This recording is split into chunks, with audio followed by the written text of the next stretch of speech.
अच्छा, तुम लोग ने किसी ने किया है पहले इंटर्न किसी स्टार्टअप में? कहीं भी कोई एक्सपीरियंस कॉलेज प्रोजेक्ट के अलावा?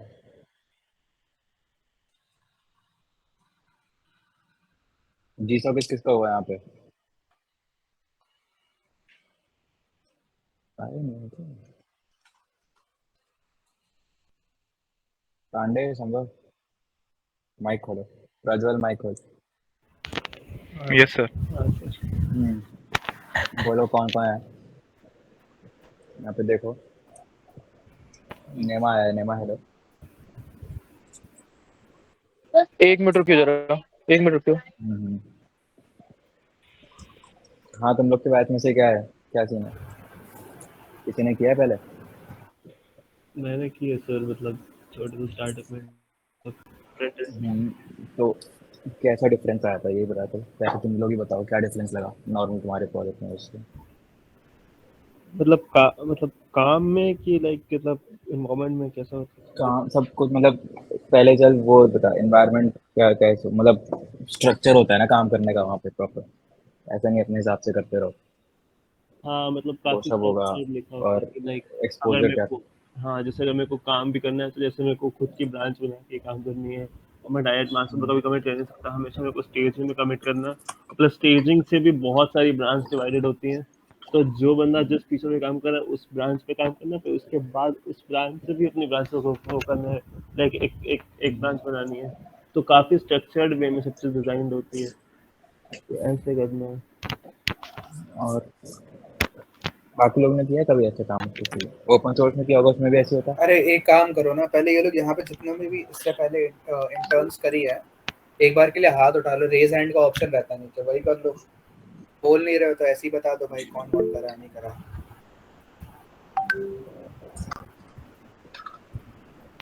मैंने ऑप्शन दिया था। आज तो चिन्मय ने आया, चिन्मय भाई माइक। हाँ सर। कहाँ पे करा है इनका, क्या सीन है? सर ऐसे लाइक स्टार्टअप ऐसे हुआ नहीं है, लेकिन जस्ट बिल्डिंग स्टेज में है अभी। ज़्यादा मेंबर्स नहीं है, लेकिन हम्म।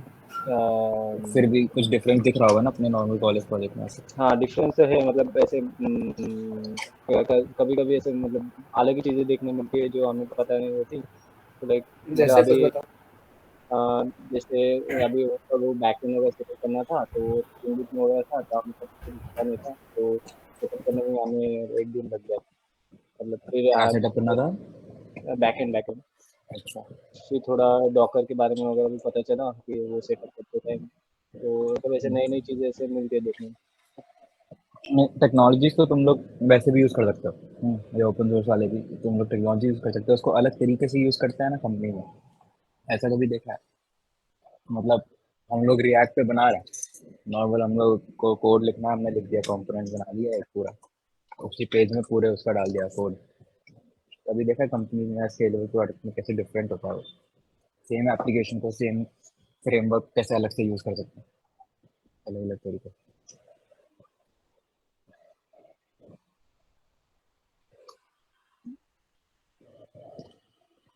बाकी लोग ने भी हाथ रेस किया था ना, कहाँ गया संभव?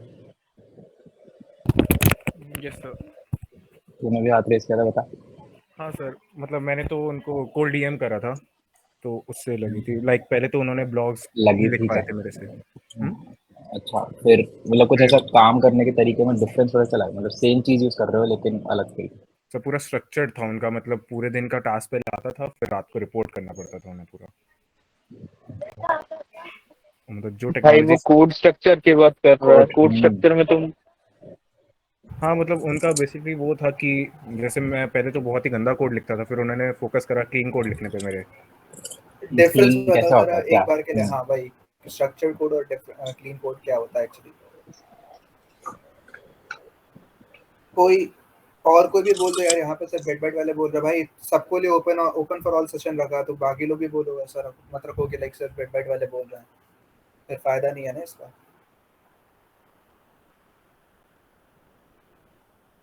बोल तो बोलो भाई।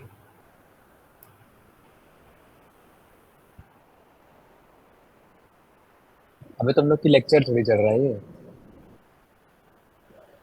भाई अगर नहीं बोलना है तो ऐसे बताओ, फिर हम लोग को सेशन रखने का कोई मतलब नहीं है, फिर हम लोग एक छोटा सा एक रिकॉर्डिंग कर पॉडकास्ट लेते बना के हैं। भेजते हैं। हाँ पॉडकास्ट बना के दे देते हैं, तुम लोग उसी को देख लेना क्या हुआ नहीं हुआ। इंटरैक्टिव नहीं रखना तो ऐसे बोलो। सर क्लीन कोड में हम लाइक कम से कम नहीं कहूँगा, लेकिन वही फंक्शनलिटी तो कम लाइंस में या फिर अच्छी तरह से सब कुछ जो भी है मतलब रिसोर्सेज अवेलेबल है सब कुछ यूज़ करके हम लोग मतलब लाइक क्लीन कोड कर सके।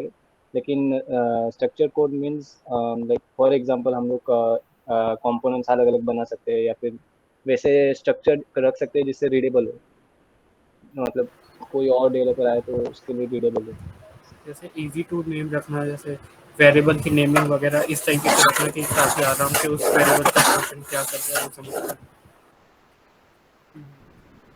और कोई किसी को मालूम हो कोई पर्टिकुलर टेक्निक्स कैसे हम लोग कर सकते हैं? आर्किटेक्चर्स का नाम सुना है किसी ने? Software architectures like coding architectures. Yes sir. बताओ कोई एग्जांपल्स दो। जैसे सर एंड्रॉयड में होता है एमवीवीएम आर्किटेक्चर, इसमें हम लोग अपने बैकएंड का डेटा अलग जगह रिपोजिटरी पे स्टोर करते हैं और फ्रंट एंड का जो भी यूआई में काम हो रहा है उसको अलग जगह का काम करते हैं और बीच में एक इंटरफेस बनाते हैं जहाँ पे हम बैकएंड से डेटा लेते हैं और अपने यूआई में डेटा डालते हैं। तो ये लेवल ऑफ एब्स्ट्रैक्शन जो बन जाता है ये आर्किटेक्चर हम कह देते हैं कि ये आर्किटेक्चर हो गया। चलो हाँ ये पॉइंट भी सही है। और कोई किसी के पास एग्जांपल?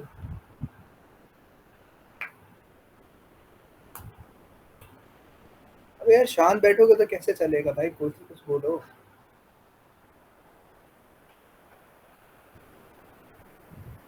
तो जैसे कोड मॉड्यूलरिटी पे बहुत लाइक वो किया था, लाइक फोकस की, लाइक अगर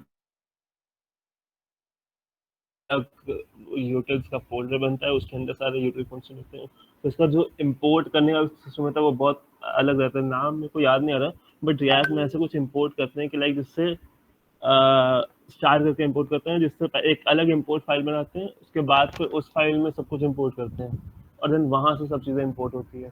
तो वो चीज़ होती है एक। हाँ, जैसे कंपोनेंट्स फोल्डर के अंदर एक index.js फाइल बनाई एंड देन उस index.js से सारे के सारे कंपोनेंट्स को एक्सपोर्ट करा और फिर इंपोर्ट हम उस index.js से करते हैं।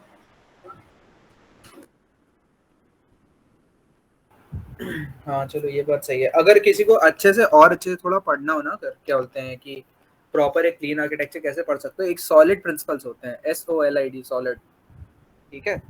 तो उसके ऊपर तुम लोग पढ़ सकते हो। यहाँ टेक्स्ट में लिख दे रहा हूँ, सॉलिड प्रिंसिपल्स पढ़ लेना।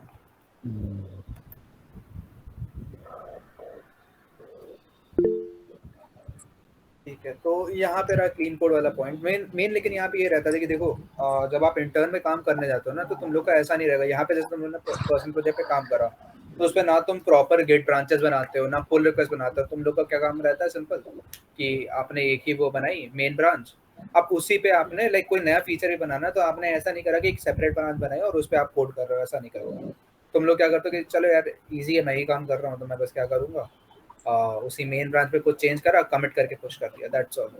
सो एक टाइप ऑफ तुम्हारे यहाँ पे वो काम कर रहा है ऐसा लॉगिंग का काम कर रहा है कि अभी मैंने ये फीचर इंप्लीमेंट कर दिया तो इसका लॉग हो गया, फिर दूसरा उस तरीके से आ गया।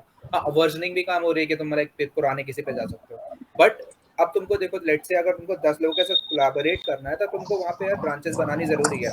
और इन केस तुम्हारा अगर लाइक जो एप्लीकेशन है वो तुमको अगर कहीं डिप्लॉय कर रहे हो, कहीं फ्रंट एंड कोई मतलब एक एक्टिव एप्लीकेशन है कि जिसके 1000 यूजर्स हैं, उस पर तुम्हारा कहीं से गलती से बग चला गया, सो वहाँ पे दिक्कत हो सकती है। इसीलिए वहाँ पर जो तुम्हारे स्टार्टअप्स होते हैं या इंटर्न्स होते हैं जहाँ पे आप करते हो, वहाँ क्या रहता है, वो लोग बोलते हैं कि आप सेपरेट ब्रांच पे करो, फिर ये वो मेन ब्रांच पे मर्ज होगी। या लाइक बहुत जगह होता है वो मेन ब्रांच पे नहीं, पहले टेस्टिंग ब्रांच पे मर्ज करवाते हैं, फिर वहाँ से मेन ब्रांच पे होता है, फिर वहाँ पे वो भी उसको टेस्ट करते हैं पूरा, और फिर फाइनली वो प्रोडक्शन पे ब्रांच पे जाता है जहाँ से लाइक आपका एक्चुअली कोड या आपका एप्लीकेशन या बैकएंड या फ्रंट एंड कुछ भी जो भी हो वहाँ पे डिप्लॉयड है। सो वैसे काम होता है। तो वहाँ पे आपको देखने मिलेगा कि लाइक देखो कोड करना सबको आता है, लेकिन अच्छा कोड कैसे करें, मेंटेनेबल कोड कैसे करें, और लाइक एक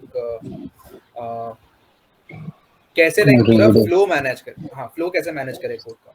सो वो हेल्प करता है तुम्हारा क्या एक इंटर्नशिप में, वो से आपको सीखने मिलेगा। सो अभी समर्स में क्या कोई प्रोजेक्ट बना रहा है? ये तो बोल दो भाई, हाथ ही उठा दो, चलो रेज हैंड वाला ऑप्शन ही बता दो, कोई अगर अपना प्रोजेक्ट बना रहा है कोई तो। भाई अगर नहीं भी बना रहा है ना तो बनाना चालू कर दो।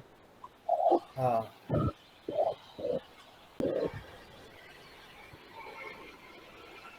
कितने लोग ही? 8 लोग ही हैं। और इंटर्न बाकी कौन कोई कौन कर रहा है इन 8 के अलावा?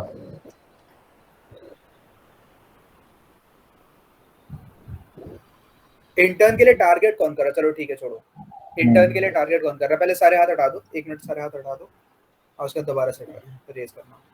हटाओ देखो सारे। समर में या फिर बात के लिए? अभी इस समर में ही बात हो रही है, लाइक 3 मंथ्स के लिए।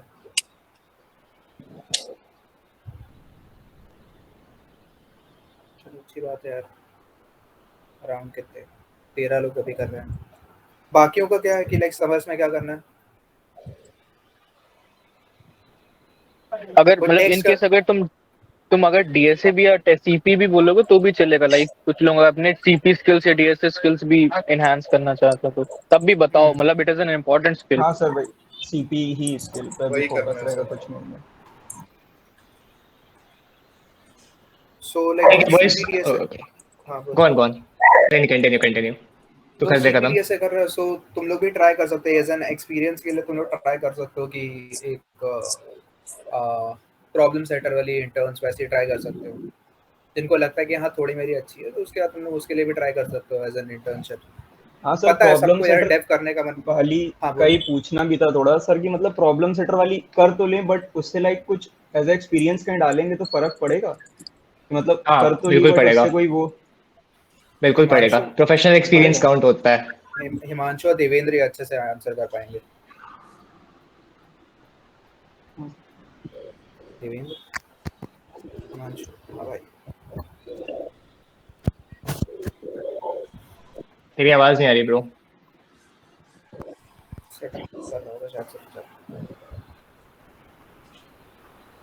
देवेंद्र,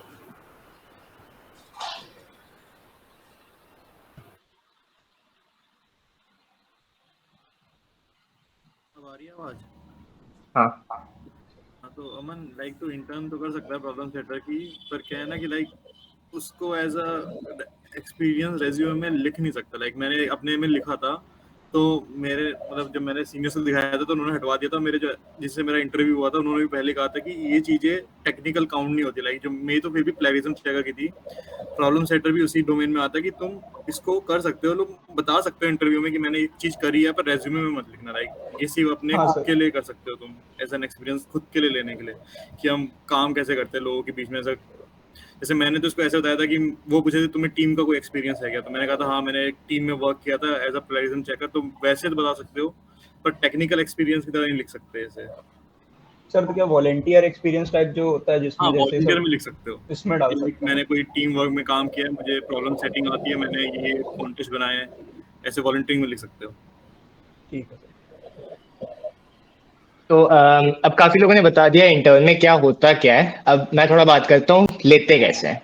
ठीक है, सबको इस पे इंटरेस्ट है ना, सब यही इसीलिए आया राइट, इंटर्न कैसे पाते हैं।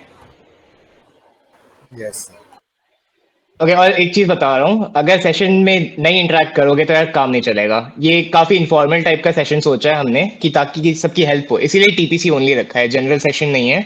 क्योंकि लाइक वी नो तुम लोग को करना है काम, है ना, तुम लोग ने कुछ कुछ कर रखा है और उसको और एनहांस कैसे करना है वही बताने के लिए हम लोग आए हैं मेनली। ठीक है, तो इसलिए प्लीज इंटरेक्ट करो भाई, बिना इंटरेक्शन के नहीं चलेगा ऐसे।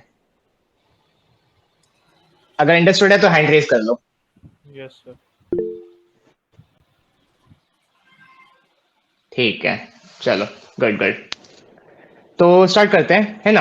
अब सबसे पहले इंटर्नशिप 2 तरह की होती है हमारी बुक्स में, ठीक है, मतलब हम ट्रिपल आईटी वालों की बुक्स में। एक होती है स्टार्टअप वाली इंटर्न, स्मॉल या मीडियम साइज स्टार्टअप, और एक होती है एमएनसी या लार्ज स्टार्टअप वाली इंटर्नशिप। ठीक है, तो एक्सपेक्टेशंस अलग होते हैं, है ना। तो ये सबसे पहले क्लियर रखना तुम किसको टारगेट कर रहे हो।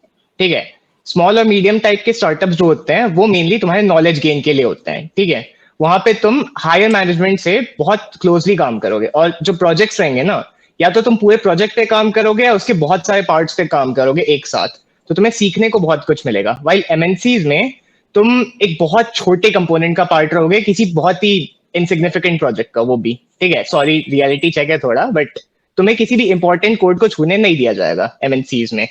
तो इसीलिए तुम्हारा लर्निंग भी उस हिसाब से होगा। वाइल तुम्हें सीखने मिलेगा कि बहुत बड़ी टीम में क्या होता है, लेकिन तुम्हें उतना टेक्निकली नॉलेज नहीं मिलेगा एज तुम्हें एक छोटे स्टार्टअप पे मिलेगा। अब दोनों का अप्रोच करने के अलग अलग तरीके हैं, ठीक है। पहले मैं छोटे स्मॉल या मीडियम स्टार्टअप्स पे कैसे अप्लाई करते हैं, कैसे उनकी इंटर्नशिप्स गेन करते हैं, वो पहले मैं बताऊंगा, और फिर उसके बाद हम बाकी सारे जो बड़े बड़े लोग हैं यहाँ पे मेरे साथ, वो लोग तुम्हें अपने साथ अपना एक्सपीरियंस शेयर करेंगे बड़े एमएनसीज और बड़े स्टार्टअप्स में कैसे गेन करते हैं एग्जैक्टली, ठीक है। तो मैं अपना स्क्रीन शेयर कर रहा हूँ।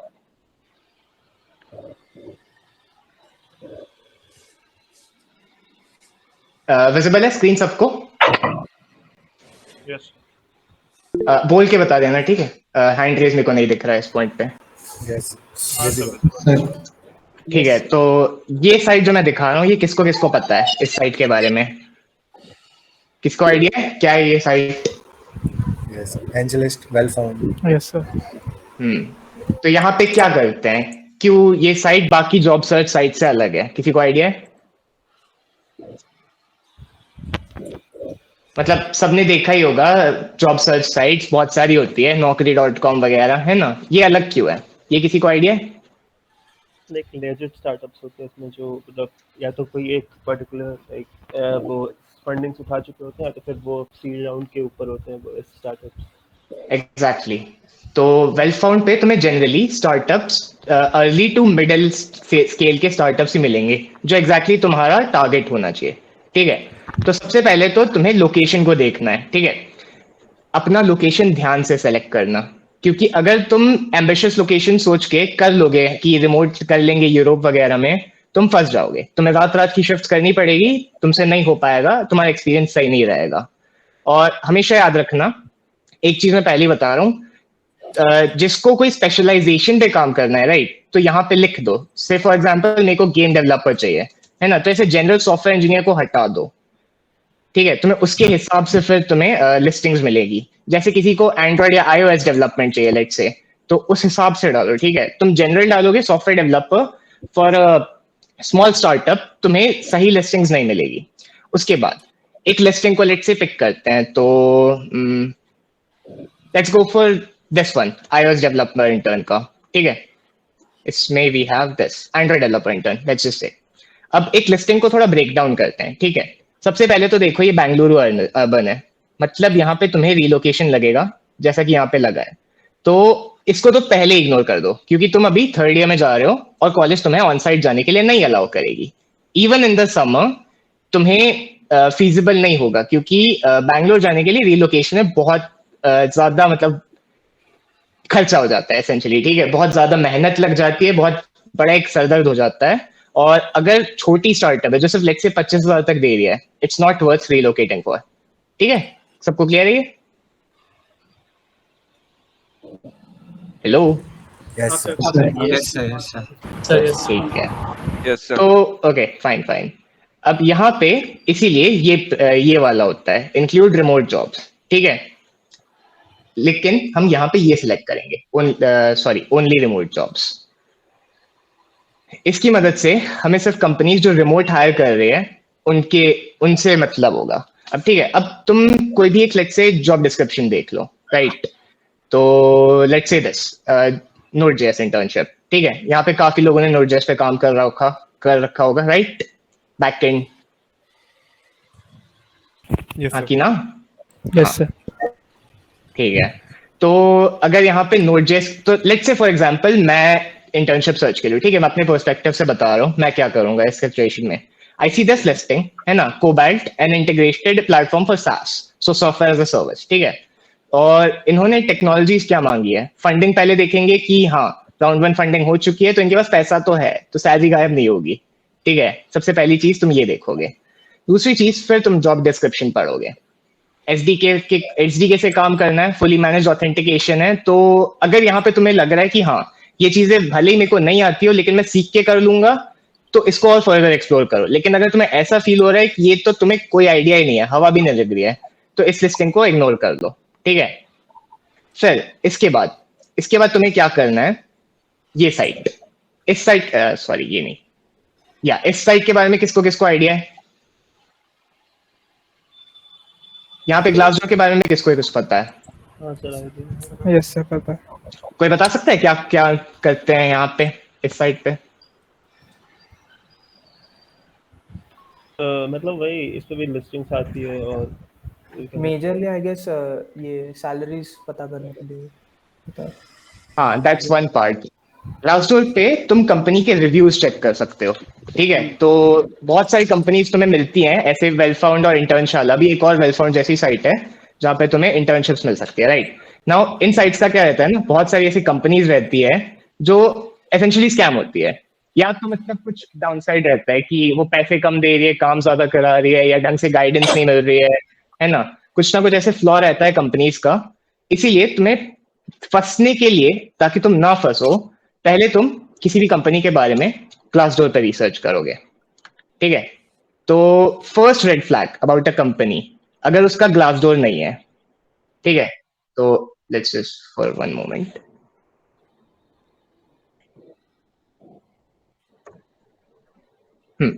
अगर किसी कंपनी का ग्लासडोर नहीं है, बहुत बड़ा रेड फ्लैग है। इसका मतलब या तो कंपनी कुछ ज्यादा ही न्यू है, तो तुम्हें उतना सीखने नहीं मिलेगा, या तो स्ट्रेट अप कंपनी एग्जिस्ट नहीं करती है, क्योंकि मेजॉरिटी ऑफ कंपनीज जो जॉब्स देती है उनका ग्लासडोर होता है। और फिर उनके बाद तुम्हें उनके रिव्यूज पढ़ने हैं, ठीक है। यहाँ पे तुम्हें प्रोज कॉन्स, जॉब, सैलरी, सबके बारे में तुम्हें इंफॉर्मेशन मिल जाती है। नॉट ओनली दैट, तुम्हें इंटरव्यूज के बारे में मिल जाता है इंफॉर्मेशन। ये बहुत इंपॉर्टेंट पार्ट है, ठीक है। एज यू कैन सी यहाँ पे तुम्हें इंटरव्यूअर मतलब खुद एक्सपीरियंस बताते हैं अपना। तो ग्लासडोर पे लेकिन एक चीज रहती है, तुम्हें रजिस्टर करने के लिए खुद का एक एक्सपीरियंस शेयर करना पड़ता है। तो मैं रिकमेंड करूंगा कॉलेज का एक्सपीरियंस शेयर कर दो कि तुम स्टूडेंट हो IIIT DMJ में, तुम्हारा एक्सपीरियंस कैसा भी है, कुछ भी डाल दो, फर्क नहीं पड़ता, बस तुम्हारा अकाउंट क्रिएट हो जाएगा। उसके बाद फिर तुम किसी भी कंपनी के बारे में रिसर्च कर सकते हो। Now as we can see यहाँ पे काफी लोगों ने न्यूट्रल एक्सपीरियंस या नेगेटिव एक्सपीरियंस डाल रखा है। तो this tells us difficult interview, no offer. So what this tells us कि ये कंपनी उतनी अच्छी नहीं है, ठीक है। भले इनका स्टाइपेंड काफी ज्यादा है, लेकिन इनके रिव्यूज अच्छे नहीं है ग्लासडोर पे, तो हम इनको कंसिडर थोड़ा संभाल के करेंगे। नेक्स्ट टेल होता है उनकी साइट। सो या कंपनी के बारे में तुम गूगल करोगे, सिंपल सी बात है, ठीक है। अब उनकी वेबसाइट सबसे पहले आती है, तो गुड है ना, वेल एंड गुड, मतलब इन्होंने अच्छा SEO कर रखा है, और इनका मतलब है, इन्होंने कुछ एक्चुअली प्रोडक्ट लॉन्च कर रखा है जो सिग्निफिकेंट है कि लोग उनके बारे में सर्च कर रहे हैं, ठीक है। इसका यही इंडिकेशन है अगर उनका वेबसाइट टॉप पे आता है। उसके बाद तुम उनका वेबसाइट खुद ही एक्सप्लोर कर सकते हो, अगर तुम्हें सही लग रहा है तो ठीक है। लेकिन एक बहुत सिंपल टेल होता है कि कंपनी एक स्कैम है, कि उनका इंटर्नशाला या वेल फाउंड लिस्टिंग टॉप पे आएगी कंपनी के जगह में, ठीक है। तो इसकी वजह से ना, क्या इसका मतलब सिंपल टेल यही है कि ये जॉब स्कैम है। एसेंशियली तुमसे इंटरव्यू ले लेंगे, है ना, इंटरव्यू के नाम पे तुमसे कुछ असेसमेंट देंगे, तुमसे कुछ बनाने बोलेंगे, तुम वो उन्हें बना के दोगे, उसके बाद वो तुम्हें घोस्ट कर देंगे। एसेंशियली तुमसे फ्री का काम निकलवाने वाले हैं। तो इसके बारे में ध्यान रखना, ठीक है। तो अब लेट्स से तुमने किसी कंपनी में अप्लाई कर दिया, ठीक है, तुम्हें फिर इनका कुछ रिस्पॉन्स आता है तो ठीक है, रिस्पॉन्स नहीं आता है तो क्या करें?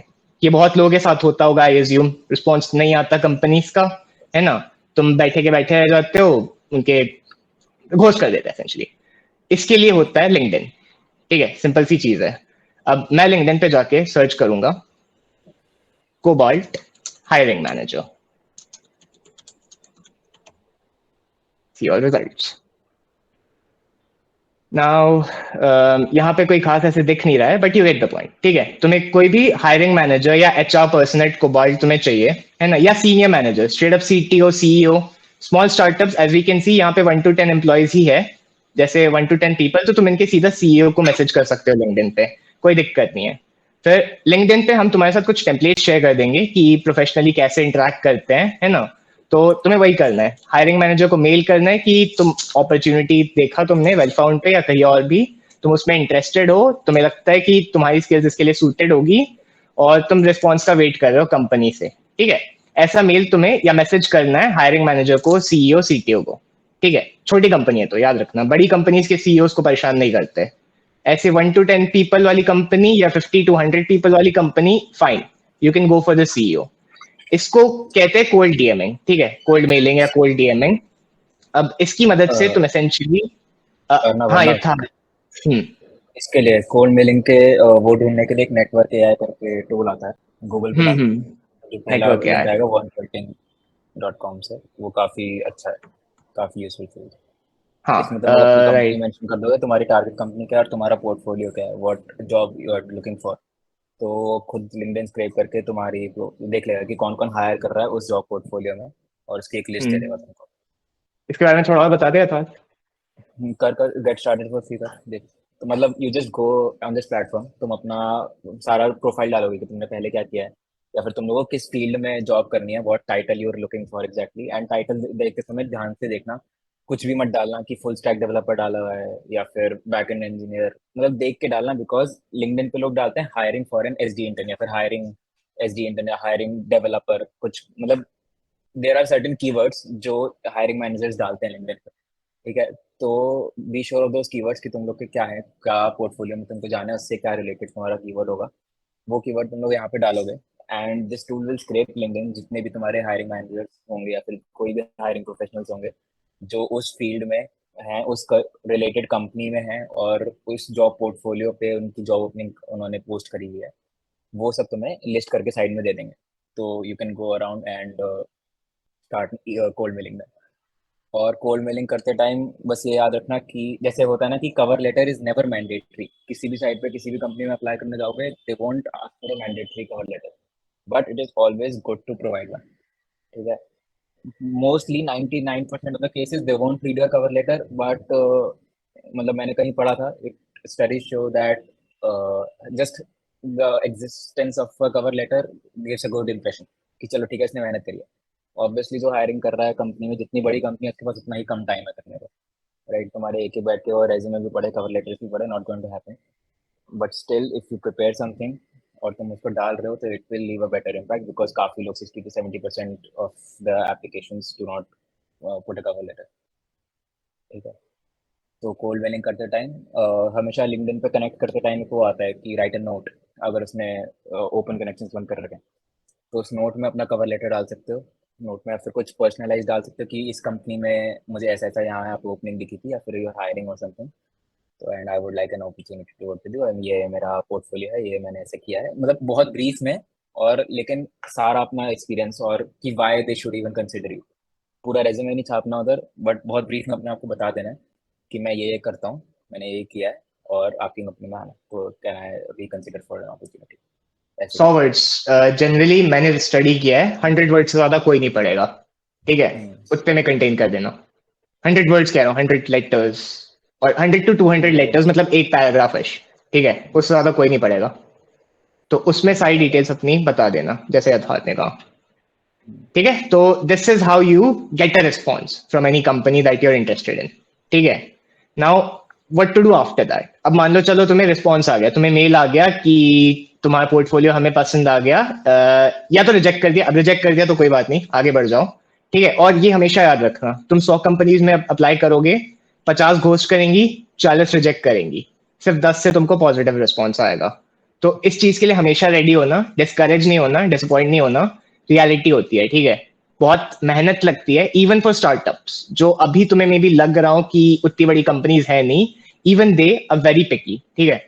उनको बहुत मतलब देख के लेना होता है अपनी इंटर्न्स, जो क्योंकि वो लोग भी at the end of the day train कर रहे हैं, है ना। इंटर्नशिप एक ट्रेनिंग टाइप ही होती है, it's not a full time position. तो वो भी चाहते हैं कि तुम अपनी इंटर्नशिप कन्वर्ट करो to a full time position, क्योंकि वो तुम में इन्वेस्ट कर रहे हैं, ठीक है, अपना टाइम और तुम्हें सिखा रहे हैं, तो वो चाहते हैं कि तुम इवेंचुअली वहां पे एक फुल टाइम पोजीशन एक्वायर करो और उनकी टीम का एक मेंबर बनो, ठीक है। इसलिए वो तुम्हें इंटर्नशिप दे रहे हैं, वरना कंपनीज को इतना कोई शौक नहीं है ना कि अंडर प्रिपेयर मतलब कम नॉलेज वालों को वो आके ट्रेन कर रहे हैं, राइट।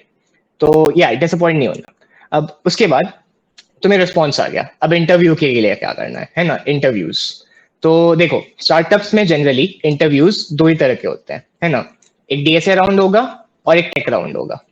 टेक राउंड में जनरली जो कंपनी का स्टैक है उसी के बारे में तुमसे पूछेंगे मोस्ट ऑफ द टाइम। तो लेट्स से अगर तुमने किसी वेब डेवलपर रोल में अप्लाई किया है फुल स्टैक पे और तुम्हारे रेज्यूमे पे उनको साफ साफ दिख रहा है कि तुमने नोड.जेएस के प्रोजेक्ट बना रखे हैं, रिएक्ट.जेएस के प्रोजेक्ट बना रखे हैं, तो तुमसे वही प्रोजेक्ट उन्हीं के बारे में पूछेंगे, उन्हीं के बारे में डिटेल्स पूछेंगे।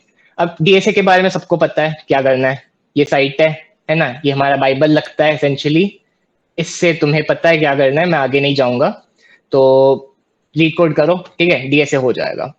नाउ एज फॉर इंटरव्यूज, अब देखो एमएनसीज के लिए तो तुम्हें जीएफजी जैसी साइट्स पे मिल जाएगा, जीएफजी, जॉब अड्डा, करियर ओवरफ्लो, है ना, बहुत सारी जगहों पे मिल जाएगा, बट स्टार्टअप्स पे इतनी आसानी से नहीं मिलता। That's where Glassdoor comes in again, ठीक है। तुम्हें ऐसे इंटरव्यूज मिलेंगे, स्ट्रेट अप इंटरव्यू एक्सपीरियंसेस बताते जाएंगे, इन्हें तुम्हें सीधे क्वेश्चंस मिल जाएंगे, ठीक है। तो why do you want to work for Cobalt, things like tell me more about your background and skills, ठीक है, तो explain the problem that arose in a job. अब इससे हमें सीधा समझ आ रहा है कि ये कंपनी एचआर स्टफ पे ज्यादा फोकस कर रही है, ठीक है। तो तुम अपना काफी कम कर सकते हो अपना मतलब प्रेपरेशन टाइम एसेंशियली।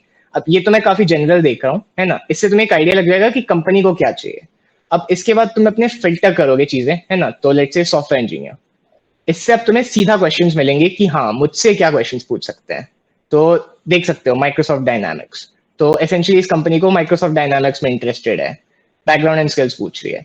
तो यहाँ से हमें एक ट्रेंड दिख जाता है, ठीक है, एक पैटर्न दिख जाता है कि कंपनी किस टाइप्स के क्वेश्चंस पूछने वाली है इंटरव्यूज में। तो लेट्स से यहाँ पे हमें साफ साफ दिख रहा है एचआर के बारे में पूछ रही है ना, तो एचआर के ज्यादा प्रिपेयर करना है ना, अपने जो सारे कॉमन वाले एचआर क्वेश्चंस होते हैं वो तुम गूगल करोगे मिल जाएंगे, जैसे tell me about yourself, what are your strengths and weaknesses, है ना, what are your future plans, what do you see yourself in 5 years।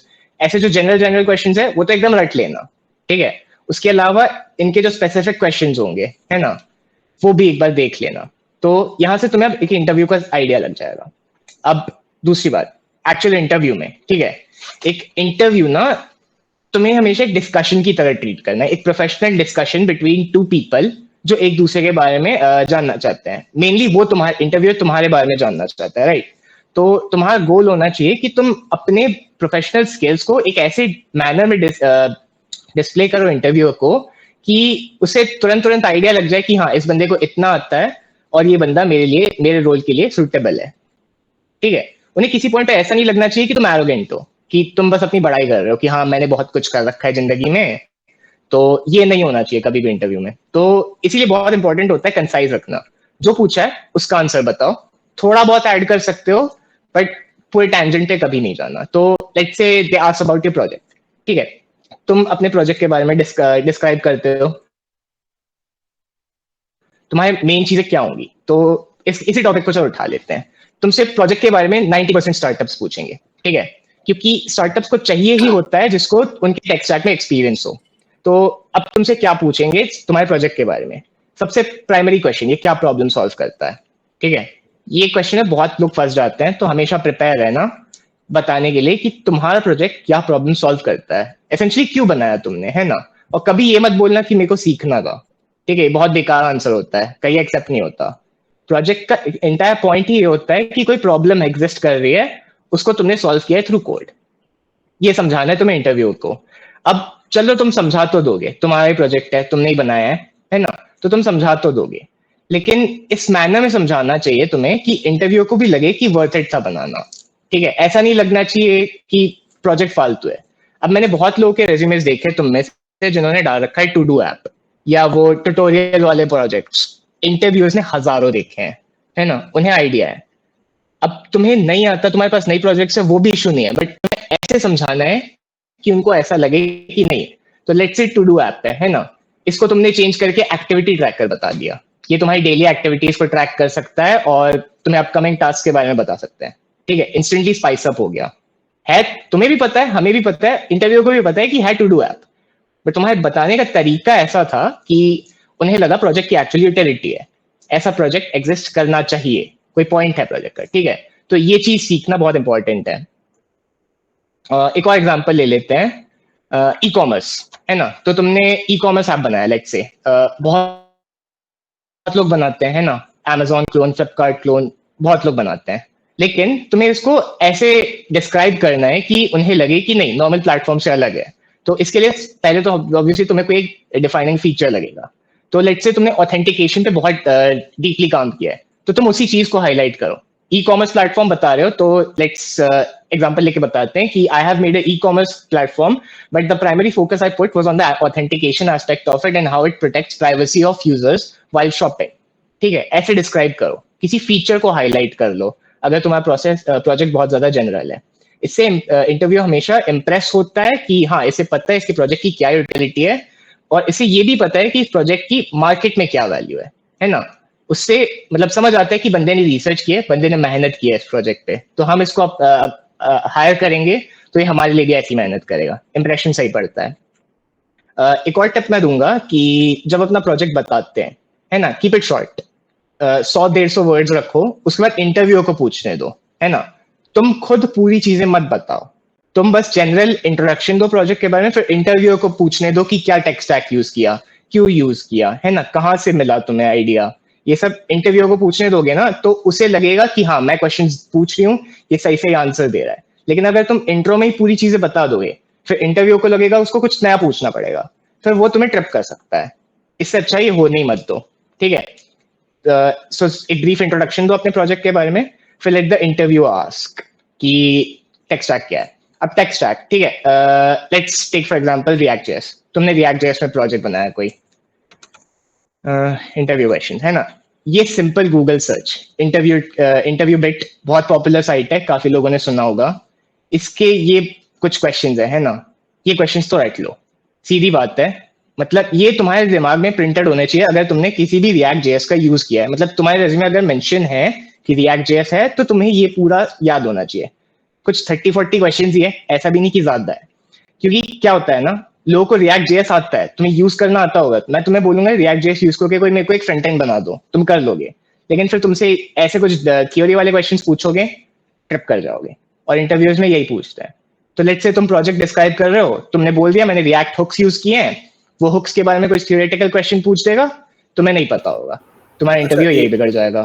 एक सेकंड, हाँ, यहाँ पर थोड़ा तुम लोग ध्यान रखना कि जैसे देखो यहाँ पे दो टाइप के, अगर रिएक्ट जेएस पे जा रहे हो ना, तुम लोगों ने जितने लोगों ने अभी काम कर रहा होगा वो फंक्शनल बेस्ड प्रोग्रामिंग करी है, क्लास बेस्ड नहीं। तो इस पे थोड़ा वो चीज ध्यान देना कि तुम लोग लाइक जो स्टेट है, तो हम लोग हुक्स यूज करते हैं इन फंक्शन बेस्ड प्रोग्रामिंग, लेकिन क्लास बेस्ड में हम लोग के पास हुक्स नहीं रहते। तो ये सब छोटे छोटे पॉइंट्स रहते हैं, तो उसके अकॉर्डिंग ध्यान से पढ़ लेना। एग्जैक्टली। ओके, तो ये हो गया, है ना। अब लेट्स टॉक अबाउट स्किल्स। तुम्हारे रेज्यूमे पे तुम्हारे 3 मेन सेक्शंस होते हैं, स्किल्स, एक्सपीरियंस और प्रोजेक्ट्स। प्रोजेक्ट के बारे में वी टॉक्ड अबाउट, एक्सपीरियंस तुम्हारे पास है नहीं, आया स्किल्स। स्किल्स पे तुम्हें ग्रिल किया जाएगा, मेरी गारंटी है ना, खासकर अगर मैच करते हैं जॉब डिस्क्रिप्शन से। तो जैसा कि पहले तो मैंने कहा रिएक्ट जेएस, है ना, ये तो ऑब्वियस चीज है। अगर कि तुमने रिएक्ट जेएस को अपनी स्किल में मेंशन किया है, प्रोजेक्ट बनाया है, तो इसके बारे में तुमसे क्वेश्चंस पूछेंगे। इसके अलावा तुम्हें क्या करना है ना, इससे रिलेटेड टेक्नोलॉजीज के बारे में पता रखना। अगर रिएक्ट जेएस यूज किया है तो एंगुलर जेएस के बारे में पता रखना, नॉलेज रखना। ऐसा नहीं कि तुम्हें आना चाहिए पूरा, वो नेसेसरी नहीं है, बट तुम्हें ये पता होना चाहिए वो रिएक्ट जेएस से क्यों अलग है। क्योंकि ऐसे क्वेश्चंस बहुत आते हैं, तुमने एंगुलर क्यों नहीं यूज किया, या तुमने एक्स टेक्नोलॉजी क्यों नहीं यूज की, तो तब तुम्हें पता होना चाहिए इसका डिफरेंस क्या है, उसमें ऐसा क्या था, रिएक्ट में ऐसा क्या था। बस ये नहीं बोलना कि मेरे को रिएक्ट पता था तो मैंने रिएक्ट यूज कर लिया, ठीक है। तुम्हें पता होना चाहिए आंसर कि रिएक्ट में ये टेक होती है, एंगुलर में ये होता है, मेरे को रिएक्ट का ये टेक प्रेफर्ड था इसलिए मैंने यूज किया। ऑलराइट, नेक्स्ट अप स्किल्स के बाद आती है लैंग्वेजेस, ठीक है। लैंग्वेजेस पे सीधे क्वेश्चंस पूछते हैं, लैंग्वेज स्पेसिफिक। जैसे C++ में 3 घिसे पिटे क्वेश्चन आते हैं, वर्चुअल पॉइंटर, वर्चुअल पेजेस, है ना। तो ये 3 घिसे पिटे क्वेश्चंस तुम्हें वंस अगेन इंटरव्यू बिट से मिल जाएंगे। जावा हो, C++ हो, जावास्क्रिप्ट हो, है ना, उनके बारे में पढ़ के जाना। फाइनली फ्रेमवर्क्स हो गया, फाइनली आएंगे तुम्हारे सॉफ्ट स्किल्स, ठीक है। नेक्स्ट, ओके, तो टेक इंटरव्यू में मोस्टली इतना ही पूछते हैं, TSA, प्रोजेक्ट्स के बारे में, स्किल्स के बारे में। नेक्स्ट अप आएगा तुम्हारा HR इंटरव्यू। अब बहुत लोगों के टेक्निकल स्किल्स बहुत अच्छे होते हैं लेकिन HR में फंबल कर जाते हैं, क्यों? प्रिपरेशन। तुम्हारे पास सॉफ्ट स्किल्स एक्चुअली होनी नहीं चाहिए, ठीक है। सब लोग लिखते हैं अपने रेज्यूमे पे, मैं अपना ही रेज्यूमे दिखा देता हूँ, देखो मैंने लिख रखा है public speaking, leadership, event management, problem solving. Problem solving के नाम पे मैं प्यूपल हूँ कोड फोर्सेस पे, ठीक है। 100 क्वेश्चन 150 क्वेश्चन किए लीड कोड पे, तो मेरे को तो उतना नहीं आता। पब्लिक स्पीकिंग जिंदगी में 4 बार की है ना, लीडरशिप में बड़ा फालतू, इवेंट मैनेजमेंट जिंदगी में 1 इवेंट बड़ा मैनेज किया है, लेकिन लिख रखा है, तो इंटरव्यू में कोई पूछेगा मैं बताने लायक हूं, ठीक है। तो एग्जांपल ही ले लेते हैं इवेंट मैनेजमेंट का। बहुत लोगों ने इवेंट नहीं मैनेज किया होगा, है ना, तो क्या करोगे? किसी को कोई आइडिया कि इस सिचुएशन में कैसे हैंडल करेंगे? अगर तुमने कोई स्किल डाल रखी है और उसके बारे में तुम्हें आइडिया नहीं है, सॉफ्ट स्किल्स मेनली, कोई बताना चाहेगा? कोई भी? तो कोई इवेंट जिसमें पार्टिसिपेट करा हो उसके बारे में बता सकते हैं कि हमने उसको लीड करा था, ऐसे टाइप का झूठ Yes. बोलना बेसिकली। हाँ बिल्कुल सही बोला प्रज्वल ने, यहाँ पे झूठ बोलना है, ठीक है। तुमने अब एक बार रिज्यूमे पर डाल दिया है और वो तुमसे पूछ लिया है, उस पॉइंट पे तुम्हारे पास और कोई ऑप्शन नहीं है, फेको, जितना फेंक सकते हो फेको, है ना। इंटरव्यू लपेटेगा, क्रॉस क्वेश्चन भी करेगा, लेकिन क्रॉस क्वेश्चन के लिए रेडी रहना, ठीक है। तो ये चीज बहुत इंपॉर्टेंट है। बाकी एचआर इंटरव्यू में कुछ खास होता नहीं है, वही 10-20 क्वेश्चंस है ना एचआर के, वही what are your strengths weaknesses, where do you see yourself in 5 years, why should I hire you, ये सब का एक पैराग्राफ लिख लेना, है ना। नहीं लिख पा रहे हो चैट जीपीटी से जनरेट करवा लेना, ठीक है। लेकिन याद रखना चैट जीपीटी से जब जनरेट करवा रहे हो 2-3 बार रीजनरेट करवा लेना, क्योंकि जो पहला वाला होता है ना वो इंटरव्यूअर ने सुन रखा है, तो 2-4 मतलब प्रॉम्प्टिंग कर लेना ढंग से, ताकि इंटरव्यू को ऐसा ना लगे कि सही में चैट जीपीटी से उठा के तुम्हें बता दिया है। ऑलराइट, अब ये हो गया एचआर इंटरव्यू। अब इंटरव्यू चलो तुम्हारा हो गया, लेकिन तुम्हें उसके बाद कोई रिस्पॉन्स नहीं आ रहा है, क्या करोगे? किसी को कोई आइडिया? इंटरव्यू के बाद तुम्हें घोस्ट कर दिया है, तब क्या करना है, क्या प्रोटोकॉल है? एनीवन? एक फॉलो हायरिंग मैनेजर को वही फॉलो अप या कुछ भेज सकते हैं क्या वो? हाँ, कैसे भेजोगे, क्या सही तरीका रहेगा? आइदर लिंक्डइन और ईमेल। गलत। जो तुम्हें मेल आया है, जिस मेल से तुम्हें मतलब इंटरव्यू का मेल आया था, हमेशा तुम्हें उसी पे रिस्पॉन्ड करना है, उसी पे रिप्लाई करना कि hey I interviewed for this position a few days ago and I am eagerly waiting for response, और थोड़ा सा बड़ा चढ़ा देना कि इंटरव्यू तुम्हारा बहुत अच्छा गया था और तुम लाइक रियली होप करते हो कि रिजल्ट पॉजिटिव हो, ठीक है। ऐसा बड़ा चढ़ा के लिखना। मैंने कई बार देखा है लोगों का इंटरव्यू उतना अच्छा नहीं गया था, लेकिन ऐसे प्री और पोस्ट इंटरव्यू चीजें लोगों ने की थी जिसकी वजह से उनकी जॉब लग गई थी।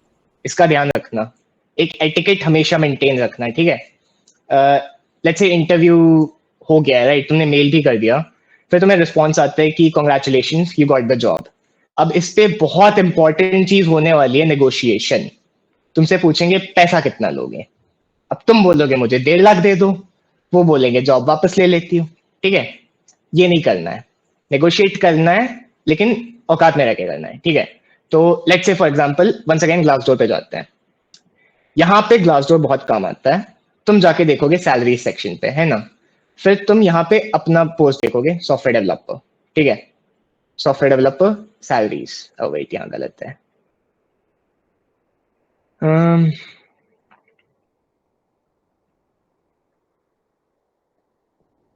ओके फाइन, जो भी है, ग्लासडोर से तुम्हें सैलरीज दिख जाएंगी किसी भी कंपनी के लिए। फिर वहां से तुम्हें एक एस्टिमेट मिल जाएगा कि हाँ ये कंपनी कितना देने को तैयार है। उससे हमेशा याद रखना as a rule of thumb 25% ज्यादा, ठीक है।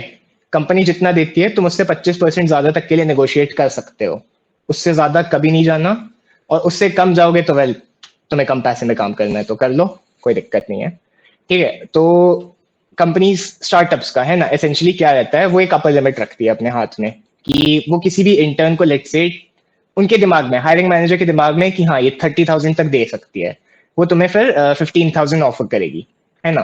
तुम्हारे पास यहाँ पे 2 ऑप्शन है, या तो तुम नेगोशिएट करोगे कि बढ़ा दो थोड़ा स्टाइपेंड, या तो तुम मना कर दोगे। अब अगर तुम्हें नेगोशिएट करना है, इसका भी एक टैक्ट होता है ना, इसकी भी एक ट्रिक होती है ना। पहली चीज तुम्हें बोलना चाहिए कि I am sorry, I feel the amount is too low because another company I have interviewed for is offering me more than this, है ना। कंपनी का नाम नहीं लेना, कितना मोर देन दिस ये भी नहीं बताना, बस बताना कि ज्यादा मिल रहा है, काउंटर ऑफर, ठीक है। अब लेकिन याद रखना ये पहले इंटर्नशिप के लिए कभी नहीं, ठीक है। अगर पहली इंटर्नशिप है तो ले लो, जितना दे रहे दे दो, ले लो।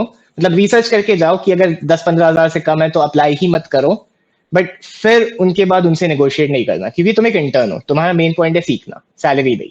बट एक बार तुम्हारे पास थोड़ा एक्सपीरियंस है, लेट्स से तुमने 1-2 महीने पहली जगह पे काम कर लिया है ना, तुम दूसरी जगह पे अप्लाई कर रहे हो, दूसरी इंटर्न के लिए, फिर नेगोशिएट कर रहे हो, अपनी सैलरी कैसे नेगोशिएट कर रहे हो, ठीक है, बहुत इंपॉर्टेंट है। और ओके, इसके ऊपर एक्चुअली गौरव सेन ने एक वीडियो बना रखी है ना, how to negotiate your package from interviews, तुम उसको देख सकते हो, उसको रेफर कर सकते हो, मैं लिंक्स भेज दूंगा तुम्हें।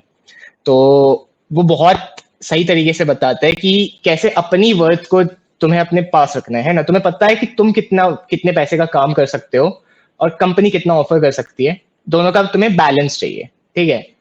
तो और ऐसा भी नहीं कि तुम पार्ट टाइम जॉब से एक्सपेक्ट कर रहे हो कि तुम्हें 50,000 दे, है ना, ये भी नहीं होगा। तुम्हें हमेशा रियलिस्टिक रहना है, लेकिन अपने लिए स्टैंड भी लेना है, कम पैसे में नहीं एक्सेप्ट करना है, ठीक है, unless it's your first time, unless तुम्हारे पास कोई प्रोफेशनल एक्सपीरियंस नहीं है। नाउ अब तुम्हारे पास सैलरी भी नेगोशिएट हो गई, तो congratulations, you now have an internship at a startup. अब स्टार्टअप में इंटर्नशिप याद रखना, as a rule of thumb 6 महीने से ज्यादा नहीं करना, ठीक है, तुम्हारा टाइम वेस्ट हो जाएगा, क्योंकि स्टार्टअप्स को तो हमेशा चाहिए कि वो कम पैसे पे एक एम्प्लॉय को रखे रहे, है ना। धीरे धीरे तुम्हारा काम बढ़ाते जाएंगे, बोलेंगे तुम सीनियर हो, है ना, फिर तुम्हें बोलेंगे कि और रिस्पॉन्सिबिलिटीज ले लो, कोई दिक्कत नहीं है, फिर तुम नेगोशिएट भी नहीं कर सकती कि तुम एक इंटर्नशिप के कॉन्ट्रैक्ट पे हो, ठीक है। इंटर्नशिप कॉन्ट्रैक्ट्स में 99% जगहों पे नेगोशिएशंस नहीं होते, मतलब तुम अपनी सैलरी नहीं बढ़वा सकते, तुम्हें कोई बोनस नहीं मिलेगा, तुम्हें कोई कंपनी बेनिफिट्स नहीं मिलेंगे, लेकिन तुम्हें काम बिल्कुल ज्यादा देंगे, है ना। तो इसीलिए ज्यादा टाइम के लिए मत ही करो, 3 महीना मेरे हिसाब से स्वीट स्पॉट है, तुम काफी कुछ सीख लोगे, है ना, तुम्हें जो नॉलेज मिल सकती थी मोस्ट ऑफ द टाइम किसी भी कंपनी से, तुम्हें उस टाइम तक मिल जाएगी। 6 महीने अगर तुम्हें कंपनी में भरोसा है कि अगर तुम्हें लग रहा है कि हाँ ये कंपनी अच्छी है, मेरे को यहाँ से और नॉलेज मिल सकती है, मैं यहाँ पे और कुछ चीजें गेन कर सकता हूँ, तो 6 महीने तक जाओ। उससे ज्यादा मैं जनरली रेकमेंड करूंगा किसी एक कंपनी पे मत टिको, ठीक है। तुम्हें करना है काम, दूसरी कंपनी ले लो, नहीं करना अपने स्किल्स पे काम कर लो, प्रोजेक्ट बना लो, कोई इशू नहीं है, ओपन सोर्स कर लो आके, है ना। तुमने देखा ही होगा हमारे ईयर में आके काफी लोगों ने ओपन सोर्स प्रोग्राम्स कर लिया, है ना, जीसॉफ्ट कर लिया इंटर्नशिप्स के बाद, इसीलिए, ठीक है, उन्हें इंटर्नशिप से जितनी इन्फो मिल सकती थी, जितनी नॉलेज मिल सकती थी, ले ली, उसके बाद फिर ओपन सोर्स पे जंप कर गए, ये तुम कर सकते हो, कोई रिस्ट्रिक्शन नहीं है। नाउ अब let's come to the crux of this meeting, जिसके लिए मैं अज्यूम कर रहा हूँ सब आए हैं, इंटरव्यू एक्सपीरियंसेस, है ना, एमएनसीज के लिए कैसे करते हैं। ओके, तो इससे पहले कि एक्सपीरियंसेस बताए लोग अपने, मैं तुम्हें पहले बता देता हूँ प्रोसेस क्या रहता है एमएनसीज का, ठीक है। तो किसी को आइडिया है यहाँ पे कि बड़ी कंपनीज लाइक गूगल, अमेजॉन, क्या प्रोसेस होता है उनका, everything from applying to getting the job, कोई भी?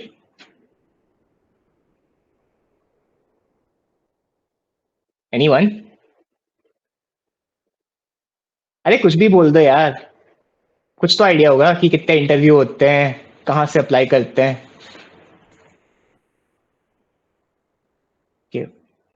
मतलब किसी को आइडिया नहीं है, ठीक है, फाइन, मैं यही अज्यूम करूंगा। तुम लोग अगर सिलेक्ट नहीं हो इसका मतलब ये थोड़ी है ना यार कि तुम्हें प्रोसेस नहीं पता होगी, एटलीस्ट कहीं तो ओए वगैरह की ना किसी को तो आई होगी, भले ठीक है एमएनसीज की, उतनी बड़ी एमएनसीज की नहीं आई होंगी, किसी को या तो हैक। अक्षर तेरी आवाज कट रही है, अक्षर तेरी आवाज नहीं आ रही है, चल कोई नहीं, नो इश्यूज, मैं ही बता देता हूँ। देखो, right, I just share my screen, okay, once again.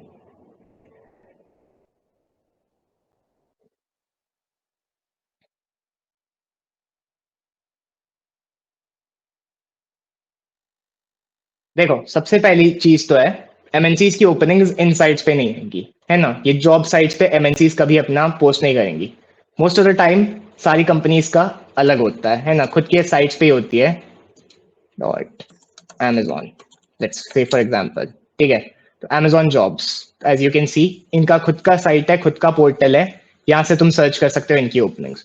But most of the time क्या होता है, इनकी ओपनिंग्स इतनी जल्दी आती है और इतनी जल्दी निपट जाती है, तुम्हें टाइम ही नहीं मिलेगा कि तुम अगर हफ्ते में एक बार चेक कर रहे हो तो तुम्हें मिल जाए, है ना।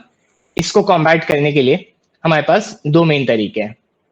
पहली चीज ये लिंक्डइन पेजेस, है ना, go careers, jobs and internship updates. देखो ये पेजेस एसेंशियली जो भी लेटेस्ट जॉब अपॉर्चुनिटीज आती है ये अपने लिंक्डइन पे पोस्ट करती है ना, और फिर इनके ग्रुप्स ज्वाइन करने बोलती है एसेंशियली, व्हाट्सएप टेलीग्राम जो भी है ना, तो उनको ज्वाइन करो, ठीक है। इन ऐसे ग्रुप्स तुम्हें बहुत मिल जाएंगे, ये 2 की लिंक तो मैं ही भेज दूंगा। इनको ज्वाइन करोगे तुम्हें ओपनिंग्स के मिलते जाएंगे, जैसे ये अमेजोन की ओपनिंग आ रखी है, ये गिवअवेज वगैरह इग्नोर करो, बट ठीक है अमेरिकन एक्सप्रेस की ओपनिंग आ रखी है ना, थोड़े बहुत नोट्स शेयर करते हैं, उबर की ओपनिंग आ रखी है ना, 2025 pass outs. So let's say once again ये काफी इंपॉर्टेंट ओपनिंग है ना, 2025 पास आउट्स तुम ही लोगो है ना, तो तुम्हें यहाँ से इनकी लिंक मिल गई है ना। नाउ जनरली तुम ऐसे उबर की करियर साइट पे ढूंढते जाओगे, तुम्हें टाइम पे नहीं मिलेगी या सही जगह नहीं मिलेगी है ना, तुम सही से फिल्टर नहीं कर पाओगे। इसलिए ये क्या करते हैं, ये एग्रीगेटर लोग डाल देते हैं। अब ये तो जॉब निकल गई क्योंकि well you know as I said MNCs की ओपनिंग्स बहुत जल्दी खत्म हो जाती है, तो तुम्हें फास्ट अप्लाई करना है, ठीक है। तो ये जो ग्रुप्स होते हैं लिंक्डइन पे मिल जाएंगे, ये तुमको टेलीग्राम पे मिल जाएंगे, व्हाट्सएप पे मिल जाएंगे, इनके ग्रुप्स ज्वाइन कर लो है ना, इनको फॉलो कर लो, तुम्हें ओपनिंग्स दिख जाएंगी। कुछ लिंक्स मैं शेयर कर दूंगा, बाकी तुम ऐसे रेकमेंडेड पे ही आ जाएंगे है ना, उनको फॉलो करना अभी से स्टार्ट कर दो, क्योंकि मैं कह रहा हूँ जैसे ही समर खत्म होगा है ना, अगस्त चालू होगा, अगले साल की समर इंटर्नशिप्स की ओपनिंग्स आ जाएंगी है ना, तुरंत आ जाएंगी। उसके बाद मैक्सिमम 1 हफ्ते के लिए रहेगी, ठीक है। इमेजिन नेक्स्ट ईयर की समर इंटर्नशिप्स की ओपनिंग्स तुम्हें इस साल अगस्त में मिलेंगी, तुमने वो 1 हफ्ता मिस कर लिया, तुम्हें वो पूरी समर के लिए कोई अपॉर्चुनिटी नहीं मिलेगी किसी स्पेसिफिक कंपनी के लिए, ठीक है। और ये बहुत दर्द होता है ना, ऐसा हम बहुत लोगों के साथ हुआ है कि उन्हें पता ही नहीं था कि कंपनी की ओपनिंग निकली है, उन्होंने मिस आउट कर लिया, फिर कम समर टाइम वो देखते रह गए कि भाई इस कंपनी के इंटर्न्स हायर हो गए, हमें क्यों नहीं मिली इसकी ओपनिंग, ठीक है। इसलिए इन लोगों को फॉलो करो है ना। नाउ नेक्स्ट चीज होती है रेफरल है ना, ये बहुत प्यारा वर्ड है रेफरल। तो इसका कुछ नहीं है ना, मान लो तुम्हें कोई कंपनी दिखी है ना, तो ये सब आई फील काफी लोगों को आइडिया होगा इस बात का, बट चलो मैं थोड़ा एक शिद्दत वाला तरीका बता देता हूँ रेफरल कैसे मांगते हैं है ना। तो लेट्स से तुम्हें किसी पेज पे ओपनिंग दिखी, तो इंटेल या अमेरिकन एक्सप्रेस ले लेते हैं, ठीक है, तुम्हें अमेरिकन एक्सप्रेस की ओपनिंग दिखी। अब ऐसे अप्लाई करोगे तो चांस ज्यादा नहीं है कि तुम्हें ओए आएगा है ना, अगर तुम्हारे रेज्यूमे पे कुछ बहुत मतलब सिग्निफिकेंट होगा तभी तुम्हें आएगा, मतलब जीसॉक निकाल रखा है या कैंडिडेट मास्टर और कोड फोर्सेस पे, तभी तुम्हें सीधे रिप्लाई आता है ना। बहुत कंपनीज होती है जो बस IIIT DM जबलपुर देख के ही तुम्हें रिजेक्ट कर देती है, उसके आगे जाता ही नहीं है। इसको कॉम्बैट करने के लिए काम होता है रेफरल। तुम्हें कुछ नहीं करना है, अमेरिकन एक्सप्रेस IIIT जबलपुर, अब यहाँ पे तुम्हें लोग दिखते जाएंगे जो IIIT जबलपुर में आई हमारे म्यूचुअल कनेक्शंस और जो अमेरिकन एक्सप्रेस में काम कर रहे हैं, इनके किसी के भी डीएम में जाओ, पहले तो कनेक्ट करो, ठीक है। कनेक्ट करने के बाद एक टेम्पलेट होता है, वो वंस अगेन हम तुम्हें शेयर कर देंगे है ना, खुद को इंट्रोड्यूस करने का कनेक्शन मैसेज का टेम्पलेट होता है ना। तो तुम खुद को पहले इंट्रोड्यूस करोगे है ना, तुरंत रेफरल मत मांगना है ना, क्योंकि at the end of the day seniors है, अलमनाई है बट सीनियर्स ही है, वो मार लेंगे फ्री में है ना। तुरंत रेफरल मांगोगे तो मार लेंगे, लेकिन रेफरल वो भी देना चाहते हैं क्योंकि सबके लिए बेनिफिट होता है। प्रोसेस क्या होता है ना, अगर कोई तुम्हें रेफर कर रहा है और तुम हायर होते हो तो उन्हें भी पैसे मिलेंगे, जिसने रेफर किया उसे भी बोनस मिलता है, इसलिए सबके मतलब it's a win win situation essentially है ना। तो सब रेफर करना चाहते हैं, बस ढंग से मांगना है, ठीक है। तो लेट्स से तुम किसी भी सीनियर से पहले कनेक्ट करोगे, पहले थोड़ी देर बात करना है ना। एक बहुत सही टॉपिक होता है कि तुम अपने रेज्यूमे दे दो है ना, उनसे बोलो कि सर ये मेरा रेज्यूमे है, मैंने ये कर रखा है, तो मुझे आपसे थोड़ी हेल्प एडवाइस चाहिए थी कि मैं और क्या सीख सकता हूँ अपने रेज्यूमे को और अच्छा करने के लिए, और मतलब अपनी पोजीशन को एसेंशियली बेटर करने के लिए इंटर्नशिप सर्च में है ना। मोस्ट ऑफ द टाइम क्या होगा, सीनियर खुद ही हिंट ले लेगा है ना, तुम्हें 2-4 ज्ञान देगा है ना, फिर खुद ही बोलेगा देखो मेरी कंपनी में ओपनिंग है, तेरे को रेफरल चाहिए, तू बोलेगा हाँ, तुम रेफरल मिल जाएगा है ना। वो तुम्हें एक लिंक भेजेंगे, तुम्हें उसी लिंक से अप्लाई करना है, फिर एसेंशियली तुम रेफर्ड पर्सन हो जाओगे। और ऐसी बहुत कंपनीज होती है जो सिर्फ रेफरल से ही हायर करती है, सो फॉर एग्जांपल जोमैटो या इंटुइट है ना, इनके रेफरल्स तुम्हें सिर्फ सीनियर्स ही दे सकते हैं, मतलब इनकी ओपनिंग सिर्फ तुम्हें सीनियर्स ही दिला सकती है। तो इसके लिए वंस अगेन तुम्हें अगर किसी कंपनी में इंटरेस्ट है, उस कंपनी में जो एलमनाई है या कोई सीनियर है, उनसे इंटरेक्शन रखो, है ना, उनसे पहले से बात करते रहो। ये नहीं कि सिर्फ ओपनिंग आई है तभी उनसे बात हो रही है, तभी बस मुंह उठा के पहुंच गए रेफरल मांगने। अगर पहले से बात हो रखी है, कनेक्शन है, ऑलरेडी इंटरेक्शन है, तो बहुत ज्यादा चांस है कि वो तुम्हें खुद ही पिंग करेंगे कि देख इंटर्नशिप खुली है मेरी कंपनी में, ये ले रेफरल अप्लाई कर, है ना। और वो तुम्हें फिर गाइड भी कर देंगे कि इंटरव्यू में क्या क्या आएगा, क्या पूछेंगे, क्या प्रोसेस रहेगा, ठीक है। ऐसे बहुत ज्यादा चांस पड़ जाता है एमएनसीज और बड़े स्टार्टअप्स में हायर होने का। नेक्स्ट चीज, अगर तुम किसी को नहीं जानते हो, स्ट्रेट अप इंटरेक्शन नहीं है, लेकिन अब ओपनिंग आ गई है ना, और तुम्हें वहां का रेफरल चाहिए, तो क्या करना है ना। उसके लिए भी एक शिद्दत से, मतलब पोलाइट वे होता है बात करने का, ठीक है। वंस अगेन तुम्हें स्टार्ट करना है अपने इंट्रो से। तुम बताओ कि मैं स्टूडेंट हूँ, आपका जूनियर हूँ, 3 साल मतलब 3 साल जूनियर बैच से हूँ, है ना, जहाँ के आप एलुमनाई हो। मैंने ये कर रखा है ना। जैसे शाश्वत ने बताया, एक पैराग्राफ में अपने बारे में बताना, अपना रेज्यूमे अटैच करना, और फिर ओपनिंग का लिंक भेज देना कि I was hoping if you could refer me for this position, I would really appreciate it. Once again इसका टेम्पलेट हम तुम्हें भेज देंगे जल्दी, है ना, तो उसको यूज करके डालना। बस याद रखना, ऐसे मैंने काफी लोगों को देखा है, वो लोग टेम्पलेट कॉपी पेस्ट करते हैं, उसमें नाम भी चेंज नहीं करते कंपनी का, है ना। ये ब्लंडर करते हैं, फिर सीनियर समझ जाते हैं कि बंदे ने टेम्पलेट छापा है और तुम्हारा रेफरल गया। अब रेफरल लेने के बाद वंस अगेन रेफरल का फायदा क्या होता है, चांस ज्यादा रहते हैं इंटरव्यू में शॉर्टलिस्ट होने का। मतलब बड़ी कंपनीज का तो वंस अगेन सबको पता है कि बहुत लोगों को ओए ही नहीं देते, है ना, ऑनलाइन असेसमेंट जो होता है वो ही नहीं मिलता। तो रेफरल से तुम्हें most of the time chance ये है कि तुम्हें एटलीस्ट ओए तक तो मिल जाएगा, है ना। ऑनलाइन असेसमेंट का लिंक तुम्हें आ जाएगा, एक रिस्पॉन्स आ जाएगा, फिर वहां से तुम क्या करो वो तुम्हारे ऊपर है, ठीक है। नाउ ऑनलाइन असेसमेंट, अब ऑनलाइन असेसमेंट, अब यहाँ से मैं फिर इंटरव्यू प्रोसेस बताता हूँ एमएनसीज में क्या होता है ना। एक जनरल प्रोसेस में पहले बता देता हूँ। जनरली एमएनसीज में पहला राउंड ऑनलाइन असेसमेंट होता है ना, जहाँ पे एप्टीट्यूड, कुछ कोडिंग क्वेश्चंस और कुछ डिबगिंग क्वेश्चन या सीएस फंडामेंटल्स के क्वेश्चंस आएंगे, है ना। इसके लिए जनरली तुम प्रिपेयर कर सकते हो, है ना। कंपनी के ओए क्वेश्चंस रिपीट होते हैं, आई थिंक सबको आइडिया होगा। अमेजोन के पिछले 2 साल से 6 क्वेश्चन का एक सेट है, वही बार बार रिपीट हो रहा है पूरी दुनिया के अमेजोन के, ठीक है। Amazon London, Amazon Luxembourg, Amazon India, सब वही 6 क्वेश्चंस रिपीट कर रहे हैं, है ना। वही 6 क्वेश्चंस के आंसर्स डाल रहे हैं, वही फीडबैक फॉर्म आ रहा है, वही हो रहा है ना। तो इसके लिए तुम जीएफजी जैसी साइट्स पे जा सकते हो। तो जीएफजी, गीक्स फॉर गीक्स, है ना। वंस अगेन मैं दिखाई देता हूँ एक बार ये भी।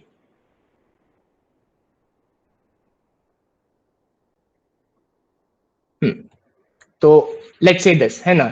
सबसे पहले तो तुम्हें गूगल करना है ना, जीएफजी सर्च कभी मत करना, गूगल करना। तो लेट्स से Morgan Stanley summer technology analyst interview questions, interview experience, है ना।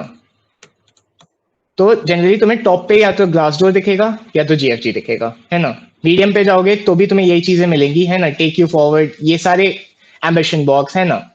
अब ये सारी कंपनीज अपने खुद के इंटरव्यू एक्सपीरियंसेस थर्ड पार्टीज डालते हैं, कंपनीज नहीं डालते, याद रखना, है ना। तुम इंटरव्यू दोगे, तुम अपना एक्सपीरियंस डाल सकते हो। ऐसे ही हम किसी लेट्स से इंटरव्यू पे जाएंगे, ठीक है। ओके, ये वाला तो गलत है, but okay, let's come back to this one, ठीक है।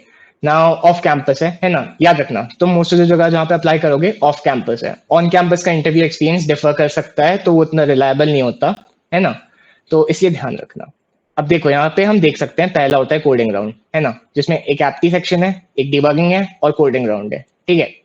जनरली हर कंपनी का ऐसा ही टेम्पलेट फॉलो होता है ओए के लिए, है ना, ऑनलाइन राउंड के लिए। उसके बाद सबसे पहले होगा तुम्हारा एक टेक्निकल इंटरव्यू, है ना। टेक्निकल इंटरव्यू में तुम्हें ग्रिल किया जाएगा डीएसए पे और सीएस फंडामेंटल्स पे।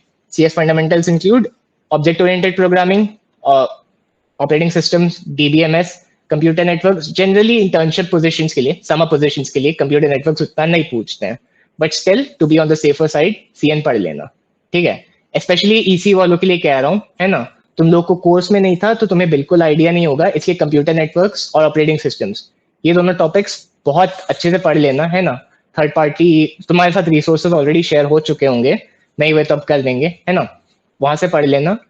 अब टेक्निकल इंटरव्यू के बाद, है ना, टेक्निकल इंटरव्यू के बाद होता है एचआर राउंड, है ना। एचआर राउंड में वंस अगेन वही जनरल क्वेश्चंस आएंगे, tell me about yourself, your motivations, inspire क्या हुआ, है ना, व्हाई मॉर्गन स्टैनली, मतलब why your company, why should I hire you, essentially वही क्वेश्चन है ना। सब घुमा फिरा के वही 5-6 क्वेश्चंस पूछेंगे, उनके बारे में तुम्हें रट के जाना है, ऑलरेडी बता चुका हूँ। नाउ ये इंपॉर्टेंट चीज है ना, यहाँ पे कोडिंग क्वेश्चंस इन्होंने लिंक दे रखी है ना। बहुत सारे इंटरव्यूज नहीं देते हैं, लेकिन जो देते हैं बहुत हेल्प कर जाते हैं। इन क्वेश्चंस तुम खोल के सॉल्व करोगे ना, तुम्हें आइडिया लग जाएगा किस लेवल के क्वेश्चंस पूछेंगे, किन टॉपिक से क्वेश्चंस पूछेंगे, तो तुम उसी हिसाब से प्रिपेयर कर सकते हो। जैसे मैंने ये मेरे मतलब मैंने जहाँ पे इंटरव्यू दिया था वही का है, तो मैंने देखा कि ओके बाइनरी ट्री के बारे में पूछ रहे हैं, बाइनरी ट्री के बारे में 2-2 क्वेश्चन पूछे हैं। यहाँ से मेरे को एक आइडिया लग गया था, ठीक है, तो मतलब बेसिक डीएसए लेवल के ट्रीज के ऊपर क्वेश्चन पूछ रहे हैं, है ना, तो ग्राफ्स पूछ सकते हैं एसेंशियली। तो मैंने ग्राफ थ्योरी अच्छे से प्रिपेयर की और उसी के क्वेश्चन आए, ठीक है।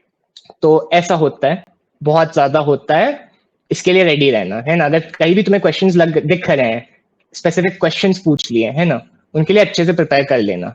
कई बार तो रिपीट ही हो जाते हैं, अब रिपीट हो गए तो बहुत अच्छी बात, नहीं भी हुए तो तुम्हें लेवल का आइडिया लग जाएगा, है ना। इन लेवल के बारे में ध्यान में रखना। अब let's come to CS fundamentals, है ना। सीएस फंडामेंटल्स कैसे प्रिपेयर करें, मैं पर्सनल बता रहा हूँ, है ना। सीएस फंडामेंटल्स के बारे में प्रिपरेशन ज्यादा नहीं लगती इंटरव्यूज के लिए एसेंशियली, है ना। इंटरव्यूज के लिए तो सीएस फंडामेंटल्स काफी जल्दी, काफी एफिशिएंट वे में तैयार कर सकते हो। तुम्हें एक्चुअल नॉलेज चाहिए, अगर तुम्हें एक्चुअली सीखना है ऑपरेटिंग सिस्टम्स कैसे काम करते हैं, सालों लग जाएंगे, बहुत टाइम लगेगा सीखने के लिए। लेकिन इंटरव्यू स्पेसिफिक क्रैश कोर्सेज, है ना। स्ट्राइवर सबने सुना ही होगा, स्ट्राइवर हो गया अपना, बहुत सारे ऐसे यूट्यूबर्स है, नाम मेरे को एग्जैक्ट याद नहीं आ रहे, जैसे सीएस फंडामेंटल्स की प्लेलिस्ट डाल रखे हैं इंटरव्यू वाले, ठीक है। ध्यान रखना, तुम्हें गेट वाले नहीं देखने, तुम्हें कॉलेज प्रेप वाले नहीं देखने, तुम्हें इंटरव्यू वाले क्रैश कोर्स देखने हैं, ठीक है। प्लेलिस्ट हो गया, क्रैश कोर्स हो गया, जो भी है वो देखो। मैक्सिमम 5 से 6 घंटे होंगे, है ना। एक इंटरव्यू के पहले तुम्हें 3 से 4 दिन तो मिलेंगे ही, उसमें 5 से 6 घंटे निकाल के तुम एक पूरा सब्जेक्ट निपटा सकते हो, ठीक है। ऐसी सिस्टम डिजाइन, है ना। सिस्टम डिजाइन वैसे तो बहुत वास्ट टॉपिक है और बहुत एप्लीकेशनल मतलब काम का टॉपिक है, लेकिन इंटरव्यू के पर्सपेक्टिव से तुम्हें कुछ ऐसे जनरल नॉलेज वाले ही पूछेंगे जो मतलब बहुत बेसिक होते हैं, है ना, कि तुम्हें बस बोल देंगे कि हाँ Amazon का सिस्टम डिजाइन करो या YouTube का सिस्टम डिजाइन करो। ये सब के लिए तुम तैयार कर सकते हो बहुत आसानी से। तो हम कुछ रिसोर्सेज वंस अगेन शेयर कर देंगे, बट वही है, ध्यान में रखना सीएस फंडामेंटल्स को कैसे प्रिपेयर करना है। अब कंपनी टू कंपनी डिफर करता है कि सीएस फंडामेंटल्स पे कैसे ग्रिल करेंगे, है ना।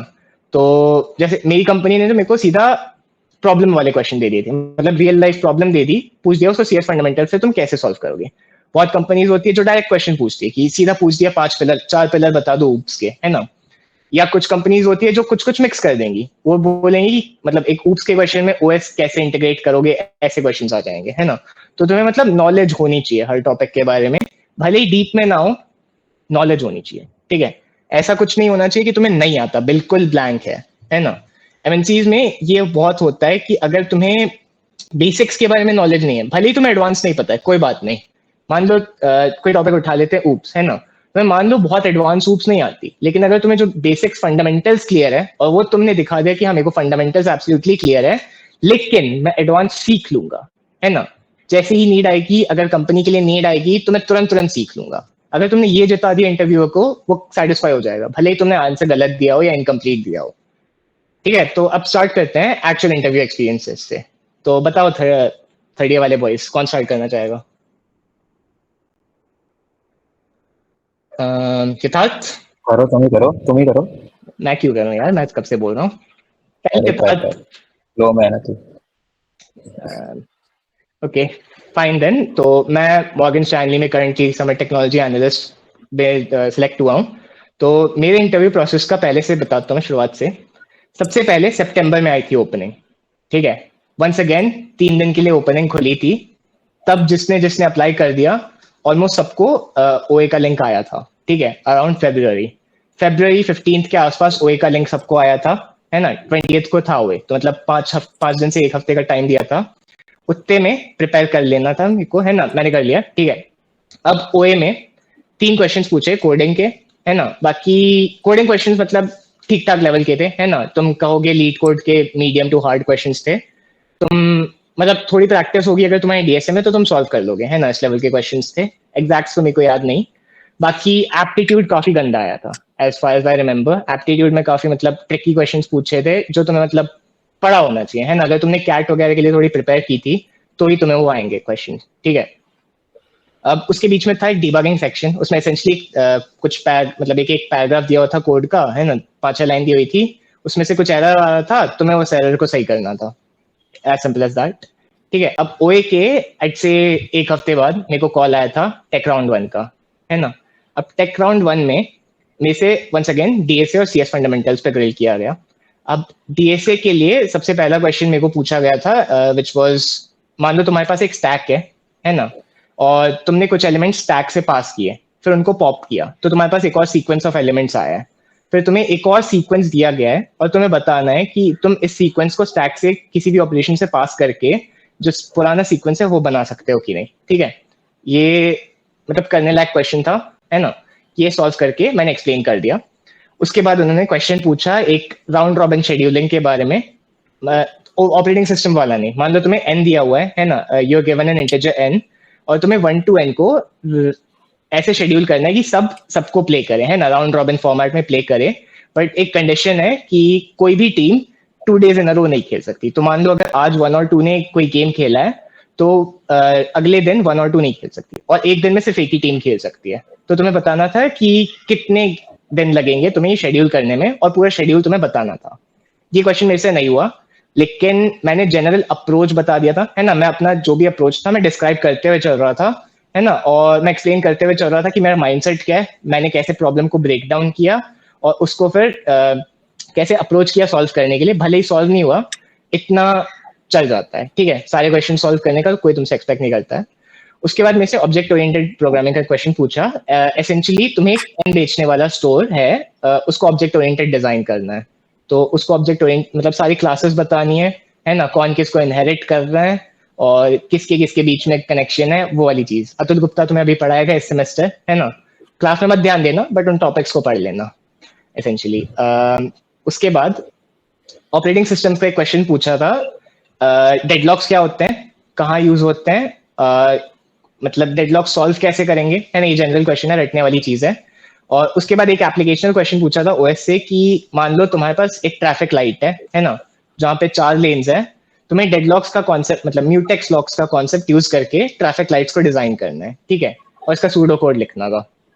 उसके बाद फिर क्वेश्चन पूछा गया था एक डेटा स्ट्रक्चर का, है ना। कोई मतलब कोड लिखने वाला नहीं था, बट तुम्हें एसेंशियली एक एक्सपेंस ट्रैकर बनाना है जो तुम्हारे मंथली एक्सपेंसेस ट्रैक करेगा।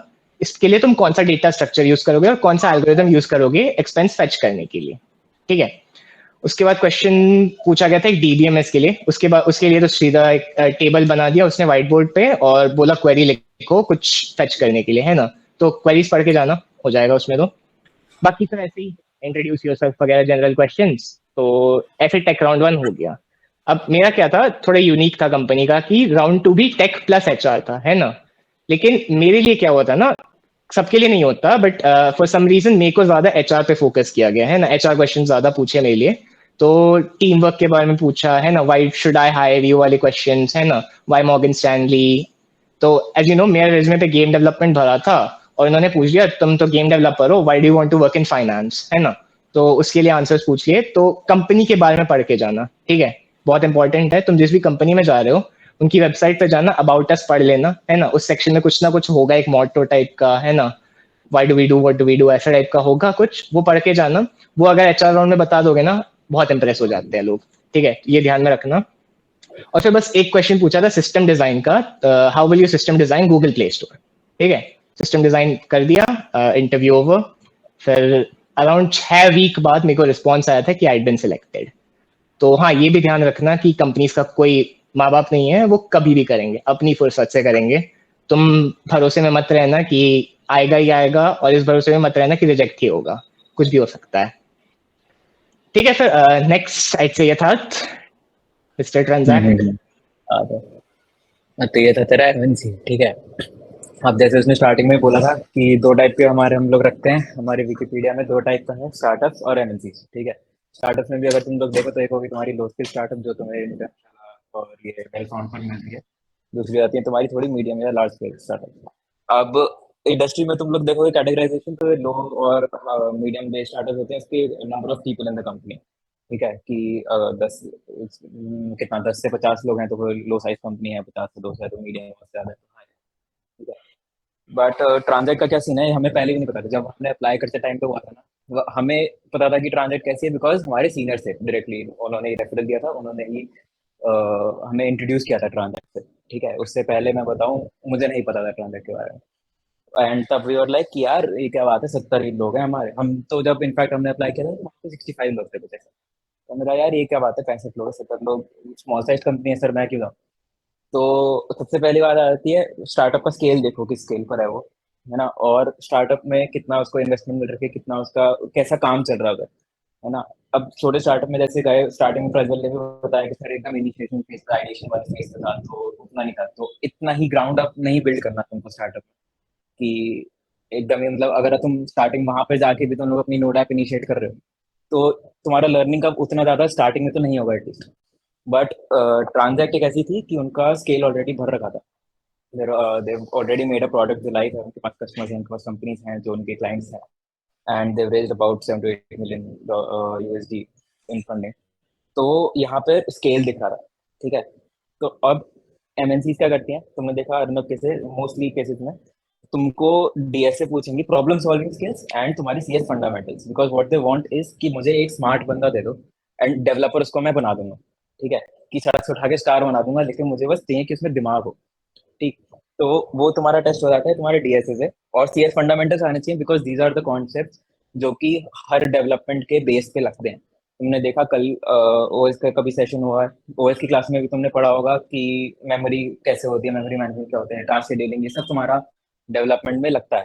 डेटाबेसेस में तुम्हारे ये सब कॉन्सेप्ट्स लगेंगे, और डेवलपमेंट जैसे माइक्रो सर्विसेज में जाते हो तो वहाँ पे भी तुम्हारे ऊप्स लग रहे हैं। तुम्हें एकदम सीधा एविडेंट नहीं होता कि इसमें ऊप्स लग रहे हैं, but while you designing the system तुम ये सब दिमाग में रखते हो, and that you can only think about when you are familiar with these concepts. तो वो कंपनीज तुम्हारे सिर्फ वो देखती हैं।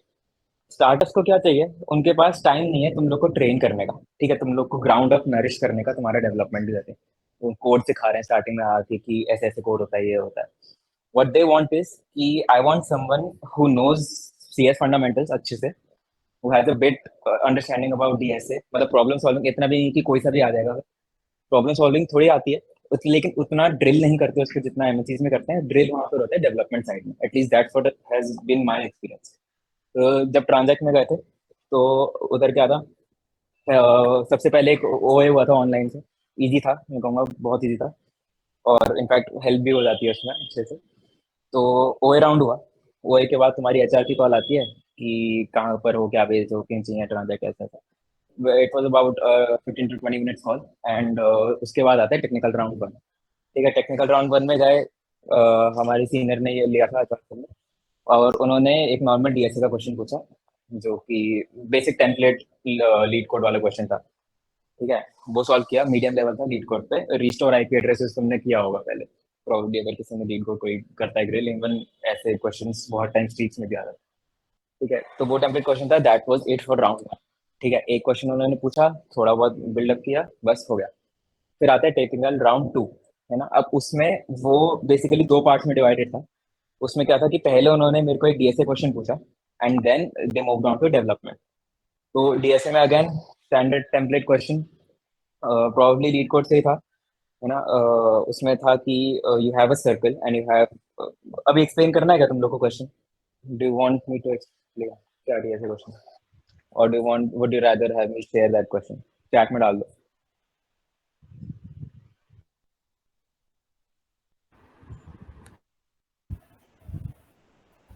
ठीक है, तो I am assuming that's the majority. ठीक है, तो बाद में मैं शेयर कर दूंगा उसका। टेम्पलेट क्वेश्चन था लीड कोड मीडियम। ठीक, उसके बाद जैसे ही वो हुआ, and the difference in this round was, पिछले राउंड में तो उन्होंने कहा था कि तुम कोड करो, तुम मुझे बता दो बस वर्बली क्या अप्रोच होगी एंड यू कोड।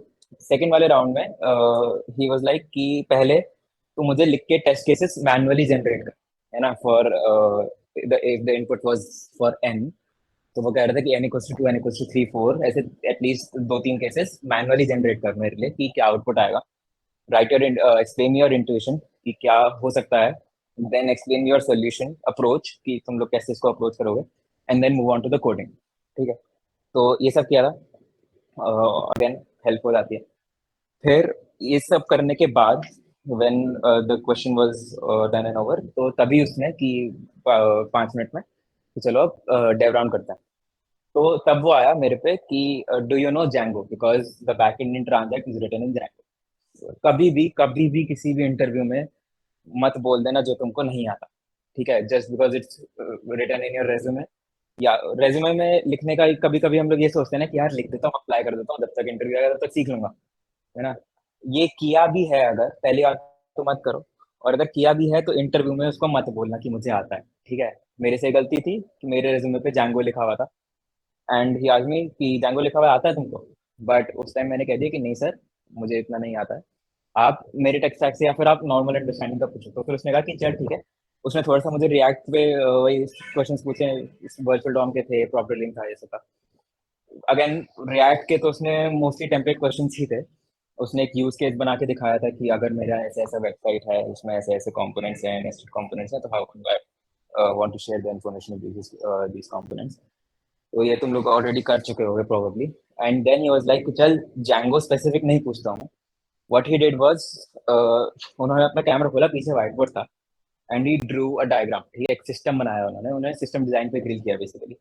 उन्होंने कहा कि imagine you're a service seller like Paytm, ठीक है, या फिर तो कोई एक थर्ड पार्टी वो है, सर्विसमैन है, एंड तेरा एक क्लाइंट है जिसको अपनी बैंक डिटेल्स चाहिए, ठीक है, उसको अपनी बैंक स्टेटमेंट चाहिए पिछले मंथ की।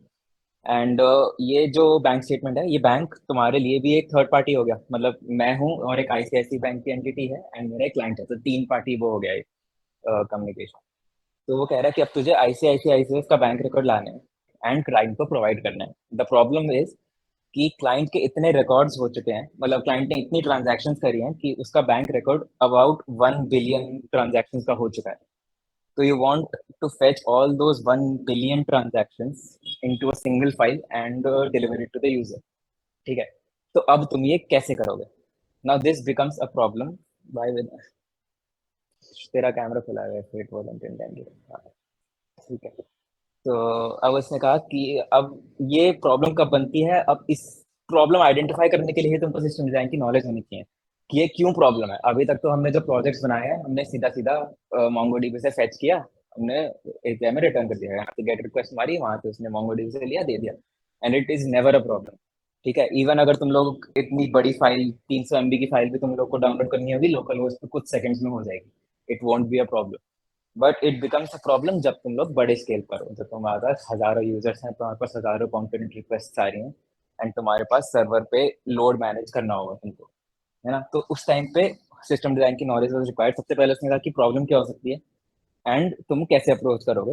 And what he said to me was कि अब तुझे जितना आता है अपने 20 साल में, जितना तूने पढ़ा है, सब कुछ लगा दे, ठीक है। फंडामेंटल्स लगाने हैं, तुझे डेवलपमेंट जितनी तूने करी है, सिस्टम डिजाइन जो भी लगाने लगा ले, just give me an efficient solution to this, ठीक है। And as in when I was saying anything, वो उसको नोट करे जा रहा था कि अगर मैंने बोला कि मुझे इतने सर्वर लगाने हैं, मुझे ऐसे लोड बैलेंसिंग करनी है, मुझे ये वाला डीबीएमएस क्लाइंट लगाना है, डीबी क्लाइंट लगाना है, ये वाला मुझे ऐसा क्लाइंट साइड पे मुझे ये रखना है, वो सब नोट करे जा रहा था।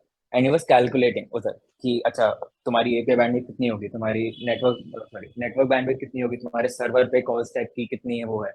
उसने मुझे बोला कि सर्वर पे जो कॉल स्टैक होगी उसमें इतनी कॉन्करेंट रिक्वेस्ट हो सकती हैं, इतने % सिस्टम ने ऑलरेडी घेर के रखा है कि सिस्टम प्रोसेस की वजह से तुम्हारी भरी हुई है मेमोरी। बाकी तुम्हारे पास इतना है कि तुम इसको यूटिलाइज कर सकते हो अपने एपीआई के लिए। अब तुम कितनी कॉन्करेंट रिक्वेस्ट एक साथ भेजोगे यूजर की साइड से टू फेच दैट, वो सब कुछ वो पूछ रहा था। इनफैक्ट वो पूछ भी नहीं रहा था, it was something you had to ask, ठीक है। सिस्टम डिजाइन का जब भी क्वेश्चन आएगा ना, तो वो तुमको बोल देंगे कि ये वाला सिस्टम डिजाइन करो। Now you always have to ask कि वो क्वेश्चन जिससे कि तुम लोग अपने एक प्रॉपर डिजाइन के पास जाओगे, वो रिक्वायरमेंट्स कि सर मेरी सर्वर का लोड कितना, मतलब सर्वर की मेमोरी कितनी है ना, सर्वर पे कॉल स्टैक कितनी बड़ी है, सर्वर मेरी एपीआई की बैंडविड्थ किस पे लिमिट है ना। ऐसे करके तुम लोग को आज पूछना पड़ेगा। तो जैसे जैसे पूछ रहे हैं वो मुझे रैंडम नंबर थ्रो कर रहा है एंड उसके हिसाब से मुझे डिजाइन करना। तो once this was all well and done, तो तब मेरा इंटरव्यू प्रोसेस कंक्लूड हुआ था वहाँ पे। एंड उसके बाद भी सब कुछ लगा दिया था उसमें, हमने लोड बैलेंसिंग लगा दी थी, हमने बकेट्स लगा दी थी, S3 बकेट्स अमेज़न की, फिर हमने सर्वर साइड पे ऑप्टिमाइज कर लिया था, हमने क्लाइंट एपीआई पे देख लिया था कि कौन सी लगानी है, हमने डेटाबेस का क्लाइंट देख लिया था कि ये वाला लगाने का, फिर हम लगा दिया, सब कुछ लगा दिया था। उसके बाद भी आके जब मैंने पूछा कि सर अब कुछ बच गया था क्या इसमें, जब इंटरव्यू खत्म हो गया, तो इसे कि हाँ ये सब तो ठीक है बट तूने रैम ऑप्टिमाइज नहीं किया। ठीक है, सर्वर की जो रैम थी you could have done it this way, तो फिर मेरी जो रैम पे जो तू एक्स्ट्रा ओवरहेड खा रहा था वो बच जाता। तो जब भी सिस्टम डिजाइन का क्वेश्चन आंसर कर रहे हो इंटरव्यू में, be very specific about each and everything. ठीक है, उसने मुझे कहा कि यहाँ पर तू ये चीज बता सकता था, तो think about every every step of the way. तुम्हारा यूजर की रिक्वेस्ट जाने से लेके उस तक रिजल्ट आने है, जितना भी हो रहा है प्रोसेस, हर स्टेप पे देखो कि कहाँ पे क्या लग रहा है मेरा, कितना क्या रिक्वायरमेंट है, क्या मेरी थ्रेशोल्ड है और कितना मैं यूज करूँ। ठीक है, तो ये सब मतलब तुम्हारा एक स्टार्टअप देखता है कि तुम्हें एप्लीकेशन की कितनी डीप अंडरस्टैंडिंग है, तुम्हें एक सॉफ्टवेयर की कितनी वो है, ग्रिप कितना है कि तुम एक सॉफ्टवेयर बना सकते हो, डिजाइन कर सकते हो, because he want someone who is already trained कि वो आके मेरे सॉफ्टवेयर को और अच्छे से बिल्ड करे। एंड एज अर्नब सेड कि जितनी बड़ी कंपनी होती है ना, एमएनसी होती है, उनका एक ग्लोबल सॉफ्टवेयर बना हुआ है। ठीक है, जो उनका स्प्रेड आउट है। अब अगर तुम मॉर्गन में एडब्ल्यूएस पे काम करने जा रहे हो अमेजॉन में, तो वो बहुत बड़ा है। ठीक है, एडब्ल्यूएस अपने में ही बहुत बड़ा ज्यादा सॉफ्टवेयर है। whenever you go to work as an intern, तुम उसका बहुत छोटा पार्ट मिलता है ना, and you don't have to worry about the broader scope कि अभी अगर मैंने ये किया तो कितना बड़ा चल सकता है ना। तो जब but as compare to a startup, startup में वो सॉफ्टवेयर अभी या तो बन रहा है या फिर इनिशियल स्टेजेस पर है ना। तो एट ट्रांजैक्ट इनका काफी सारा सिस्टम लेड आउट है, बट स्टिल अगर अभी हमने कुछ सिस्टम ऑप्टिमाइजेशन में गलती करी, सिस्टम डिजाइन में छोटी सी गलती करी, जैसे अगर मैं वही रैम ऑप्टिमाइज नहीं करता अपने सर्वर्स की, तो this code would have propagated आगे, इस पे हम बिल्ड करते रहते हैं। वही होता है ना कि फाउंडेशन वीक हो तो फिर कभी बिल्डिंग बड़ी नहीं खड़ी कर सकते, जितनी बड़ी होगी उतना बड़ी फॉल होगी। तो इसलिए दे आर वेरी केयरफुल कि फाउंडेशन से ही एकदम ऑप्टिमाइज कोड जाए, जिससे कि आगे जाके हमको प्रॉब्लम ना हो।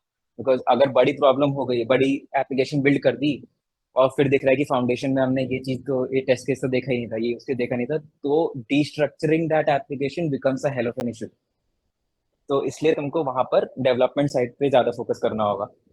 ठीक है, एंड ऐसा मत सोचना कि स्टार्टअप्स, मैं सोचते तो है, मैं खुद सोचता था कि स्टार्टअप्स इज नॉट ग्लोरियस, क्या कह सकते हैं, स्टार्टअप तो ऐसी नौकरी होती है। क्रेड भी स्टार्टअप ही कहलाती है। ठीक है, क्रेड में मनसर का पैकेज है क्रेजी।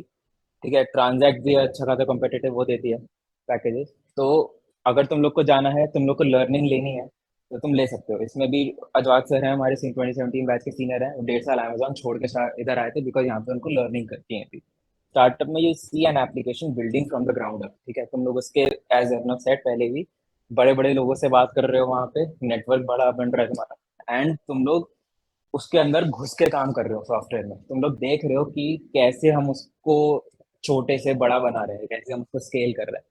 लाइक रिसेंटली अभी we were using a monolithic architecture Transact में। ठीक है, कि सारी सर्विसेज जो मेरा सारा कंप्यूटेशन था, it was inside one application. ठीक है, एक बड़ी सी जैंगो का प्रोजेक्ट था, उसमें सारा हो रहा था। बट देन दे फिगर्ड कि अभी जैसे इनका यूजर्स बढ़े ट्रांजैक्ट को, तो एक पर्टिकुलर सर्विस थी जिसके बहुत ज्यादा लोड आ रहा था, है ना, जो बहुत कॉम्पिटिशनली इंटेंसिव थी। तो जैसे ही हम वो करने जाते थे तो मेरी पूरी एप्लीकेशन लैग हो जाती थी। तो they decided to move into micro services. तो ये चीज जो अब वहां पर उस टाइम पर है कंपनी में, उसको दिख रहा है कि एक्चुअली क्या होती है मोनोलिथ, कैसे बनाते हैं माइक्रो सर्विस और क्यों बनानी है। ठीक है, ये सब तुम लोग को होता हुआ दिखता है। अभी रिसेंटली इनफैक्ट हमारी रोज वो कॉल्स होती हैं, हर early morning there are stand up calls की कंपनी में क्या हुआ और क्या करना है अभी आगे। तो जस्ट येस्टरडे हम लोग को न्यूज मिली है सुबह सुबह आके, जो हमारा प्रोजेक्ट लीड है कहता कि ओवर द वीकेंड, जो पिछला वीकेंड है Saturday Sunday, transact lost 40,000 rupees just for a single bug. ठीक है, जस्ट बिकॉज हमने एक मॉनिटरिंग सर्विस ली हुई थी, उसको पे कर रहे थे, and given the traffic in on Thursday, हुआ क्या था कि जब भी आप गूगल पे अपनी एसईओ पे अपनी वेबसाइट लिस्ट करने जाते हो, तो it takes about a couple days जब तक गूगल उसको क्रॉल करना स्टार्ट करता है। एंड वंस इट डज तो वो ऐसे thousands and thousands of crawlers आपकी साइट पे छोड़ता है ना, they go and hit random links, है ना, they scroll to your site automatically, ठीक है, ऑटोमेटेड स्क्रिप्ट्स होते हैं। तो अब हमारी मॉनिटरिंग सर्विस वाज कि जब भी साइट पे कोई रिक्वेस्ट जा रही है तो उसको वो मॉनिटर कर दिया। तो before Google started crawling on this website बहुत कम रिक्वेस्ट थी, and given the cost bracket हमारी बहुत कम कॉस्ट आ रही थी, ठीक है, a few hundreds over couple weeks ऐसा आ रहा था। तो हमने कहा ठीक है, बहुत बढ़िया है, तो अच्छी खासी चलती है मॉनिटरिंग सर्विस, कोई दिक्कत नहीं। बट हुआ क्या, थर्सडे की रात को Google picked up our website and started crawling on it, and हम सब लोग घर चले गए थे, राइट। ऑब्वियसली वीकेंड था, कोई डेवलपर नहीं था देखने को, एंड वीकेंड में ही इतने ज्यादा रिक्वेस्ट हो गई कि सीधा बिल मंडे की सुबह आके वो खोल रहे हैं, डैशबोर्ड खोल रहे हैं, तो 40,000 का बिल आया हुआ है, एंड इट्स गोइंग, ठीक है, अभी भी बढ़ रहा है, वो दिख रहा है आपको नंबर बढ़ते हुए। तो तभी वहां पे शट डाउन किया, एंड एकदम से we move to Firebase for the monitoring service. उसकी काफी सारी रिक्वेस्ट पे भी बहुत कम कॉस्ट आती है, and now will be moving again to another monitoring service, शायद से AWS में। तो these are the things that you notice in a startup, क्योंकि तुम्हें गलतियां दिखती हैं स्टार्टिंग से कि ये क्यों नहीं चल रहा है ना। MNC में जा रहे हो, तुम्हें पता है कि ये टेक स्टैक यूज कर रहा है, you can even ask, but जो ये तुम्हें लाइव इनपुट्स मिल रहे हैं ये तुम्हें तभी मिलेंगे जब तुम लोग इनिशिएशन फेज में या फिर तुम लोग स्टार्टिंग में हो, तुम लोग देख रहे हो कि कैसे सॉफ्टवेयर को मैं बड़ा बना रहा हूँ, ठीक है। तो यही है स्टार्टअप का बेनिफिट्स है वो। बाकी कोई और इनपुट देना चाहता है अपना? कम ऑन गाइस, पूछो यार, ये इंटरेस्टिंग चीजें बताया है सर। बोल सर, अगर फर्स्ट टाइम इंटर्नशिप के लिए अप्लाई कर रहे हैं एंड स्मॉल साइज या मीडियम साइज स्टार्टअप के लिए, तो उसके अंदर सिस्टम डिजाइन या फिर CS फंडामेंटल्स, ये सब सिस्टम डिजाइन डायरेक्टली नहीं पूछा जाएगा तुमसे, CS फंडामेंटल्स भी डायरेक्टली नहीं पूछते। देखो जब तुम जाओगे ना 6 मंथ इंटर्न के लिए एटलीस्ट, 3 मंथ में भी पूछ लेते हैं, लेकिन जो तुम अभी जस्ट जो टारगेट कर रहे हो उसमें तुमको ना अभी बहुत ज्यादा CS फंडामेंटल्स पूछा जाएगा, वो फिर भी एक लेवल तक पूछ लें। System design it is not compulsory, 6 month intern में भी वो ज्यादा नहीं पूछता सिस्टम डिजाइन, तो ऐसा कोई बड़ा इशू नहीं है। वेल फाउंडेड मैंने बताया था। हाँ, वेल फाउंड पे भी वो ज्यादा नहीं पूछेंगे, वो तुमसे पूछेंगे तो बस at max to max DSA तुम्हारा होना चाहिए और थोड़ा जो तुम टेक स्टैक कर रहे हो वो तुम्हारा आना चाहिए, लाइक जिसमें लाइक जो कंपनी में यूज हो रहा है फॉर स्टार्टअप्स। यप। और कोई क्वेश्चंस? सर जैसे अगर आपने बताया MNC में रेफरल मिल जाता है, तो सर अगर रेफरल मान लीजिए मिल जाता है तो क्या रेज्यूमे एकदम ही आउट ऑफ द इक्वेशन हो जाता है क्या? क्योंकि आप मतलब जैसे सर अभी हमारे पास 3 महीने, ठीक है, तो एक तरीका ये भी है कि हम अपना इंटर्न करें और एक्सपीरियंस सेक्शन में ऐड करें। अच्छा, दूसरा चीज अभी जैसे आपने बताया कि MNC वगैरह में ये सब चीजें पूछते हैं, system design, CS fundamentals, DSA, इन सब चीजों को भी बहुत स्ट्रॉन्ग करके फिर बाद में जब थर्ड ईयर आता है, जब आपने जैसे बोला 1 हफ्ते का पीरियड होता है, उसमें हमें अप्लाई करना पड़ता है बहुत सारी जगह पे, वरना तुरंत निकल जाता है, तब हमारे पास ये सब चीज सीखने का टाइम नहीं रहेगा। तो किस पाथ पे आना चाहिए?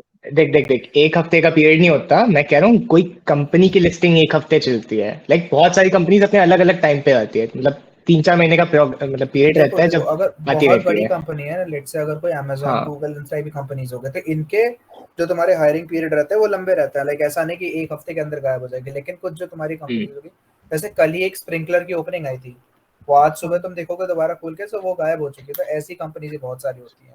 You need to be quick, you need to be active. हाँ, देख मैं बता रहा हूँ इसका। देख DSA तेरे को अभी करते रहना है ना, DSA तो कभी नहीं छोड़ना जिंदगी में, मतलब जब तक जॉब ना लग जाए, ठीक है। बाकी जो CS फंडामेंटल्स है तू 1-2 महीने में स्ट्रॉन्ग कर सकता है ना। तो मान ले जब तेरा ये अगला सेमेस्टर खत्म होगा, ठीक है, थर्ड ईयर का जो मतलब सेकंड सेम चालू होगा, उसके बीच में जो दिसंबर ब्रेक मिलेगा, विंटर ब्रेक, तब कर लियो। अभी के लिए तू इंटर्नशिप कर ले अच्छी सी स्टार्टअप में, है ना, एक्सपीरियंस के लिए, नॉलेज के लिए, और वो रेज्यूमे में डाल दे, काम आएगा। क्योंकि मैं बता रहा हूँ मेरा सिलेक्शन इसलिए हुआ है क्योंकि मेरे रेज्यूमे पे इंटर्नशिप्स थी, और फिर मेरे को इंटर्नशिप्स के एक्सपीरियंस के बारे में ग्रिल किया गया है, ठीक है, तो इम्पोर्टेंट तो होती है। ठीक है sir, sir application to OA and OA to interview में कितना जनरली मतलब टाइम मिलता है? कुछ भी हो सकता है ब्रो, मतलब मेरे को जैसे एप्लीकेशन के 6 महीने बाद, हाँ भाई कुछ भी हो सकता है, कोई टाइम नहीं है। 15 दिन बाद, मेरे 6 महीने बाद, सो तो देखिए डिफरेंस। इनफैक्ट अगर तुम ऑन कैंपस को देखोगे तो भाई ऐसा रहता है कि आज तुम्हारा पहला राउंड हुआ, अगले दिन अगला राउंड हो जाएगा, तो ऐसा मत सोचना कि लाइक तुमको टाइम मिलेगा। जो प्रिपरेशन करनी है पहले से करके रखो। हाँ, इतना टाइम तुमको एटलीस्ट मिल जाएगी, तुम जो तुम्हारे बेसिक्स है उनको एटलीस्ट ब्रश अप कर लो, बट स्टिल ट्राई करो कि जब फर्स्ट राउंड जा रहे हो तो ठीक है, जो फर्स्ट राउंड में पूछना है वो तो ट्राई कर लो, लेकिन लाइक जो नेक्स्ट राउंड है उनके लिए भी थोड़ा एटलीस्ट रिवाइज करके रहना। ओके, क्वेश्चंस हम बाकी बाद में ले लेंगे, पहले बाकी एक्सपीरियंसेस सुन लेते हैं, ठीक है? हिमांशु से पूछ लो। हाँ हिमांशु, तू अगला बताना चाहेगा? आवाज आ रही है? हाँ हाँ आ रही है। तो मैं कोऑर्डिनेशन का बता देता हूँ। उसकी जो ओपनिंग आती है वो साल में लाइक मार्च तक चलती रहती है, और हर 1-2 महीने में उनका ओए लिंक आता रहता है। सबसे पहला आएगा तुम्हारा जुलाई अगस्त के एंड में, जो कि ऑन कैंपस होगा। लाइक कोऑर्डिनेशन सबसे पहली कंपनी होती है किसी भी कैंपस में आने वाली,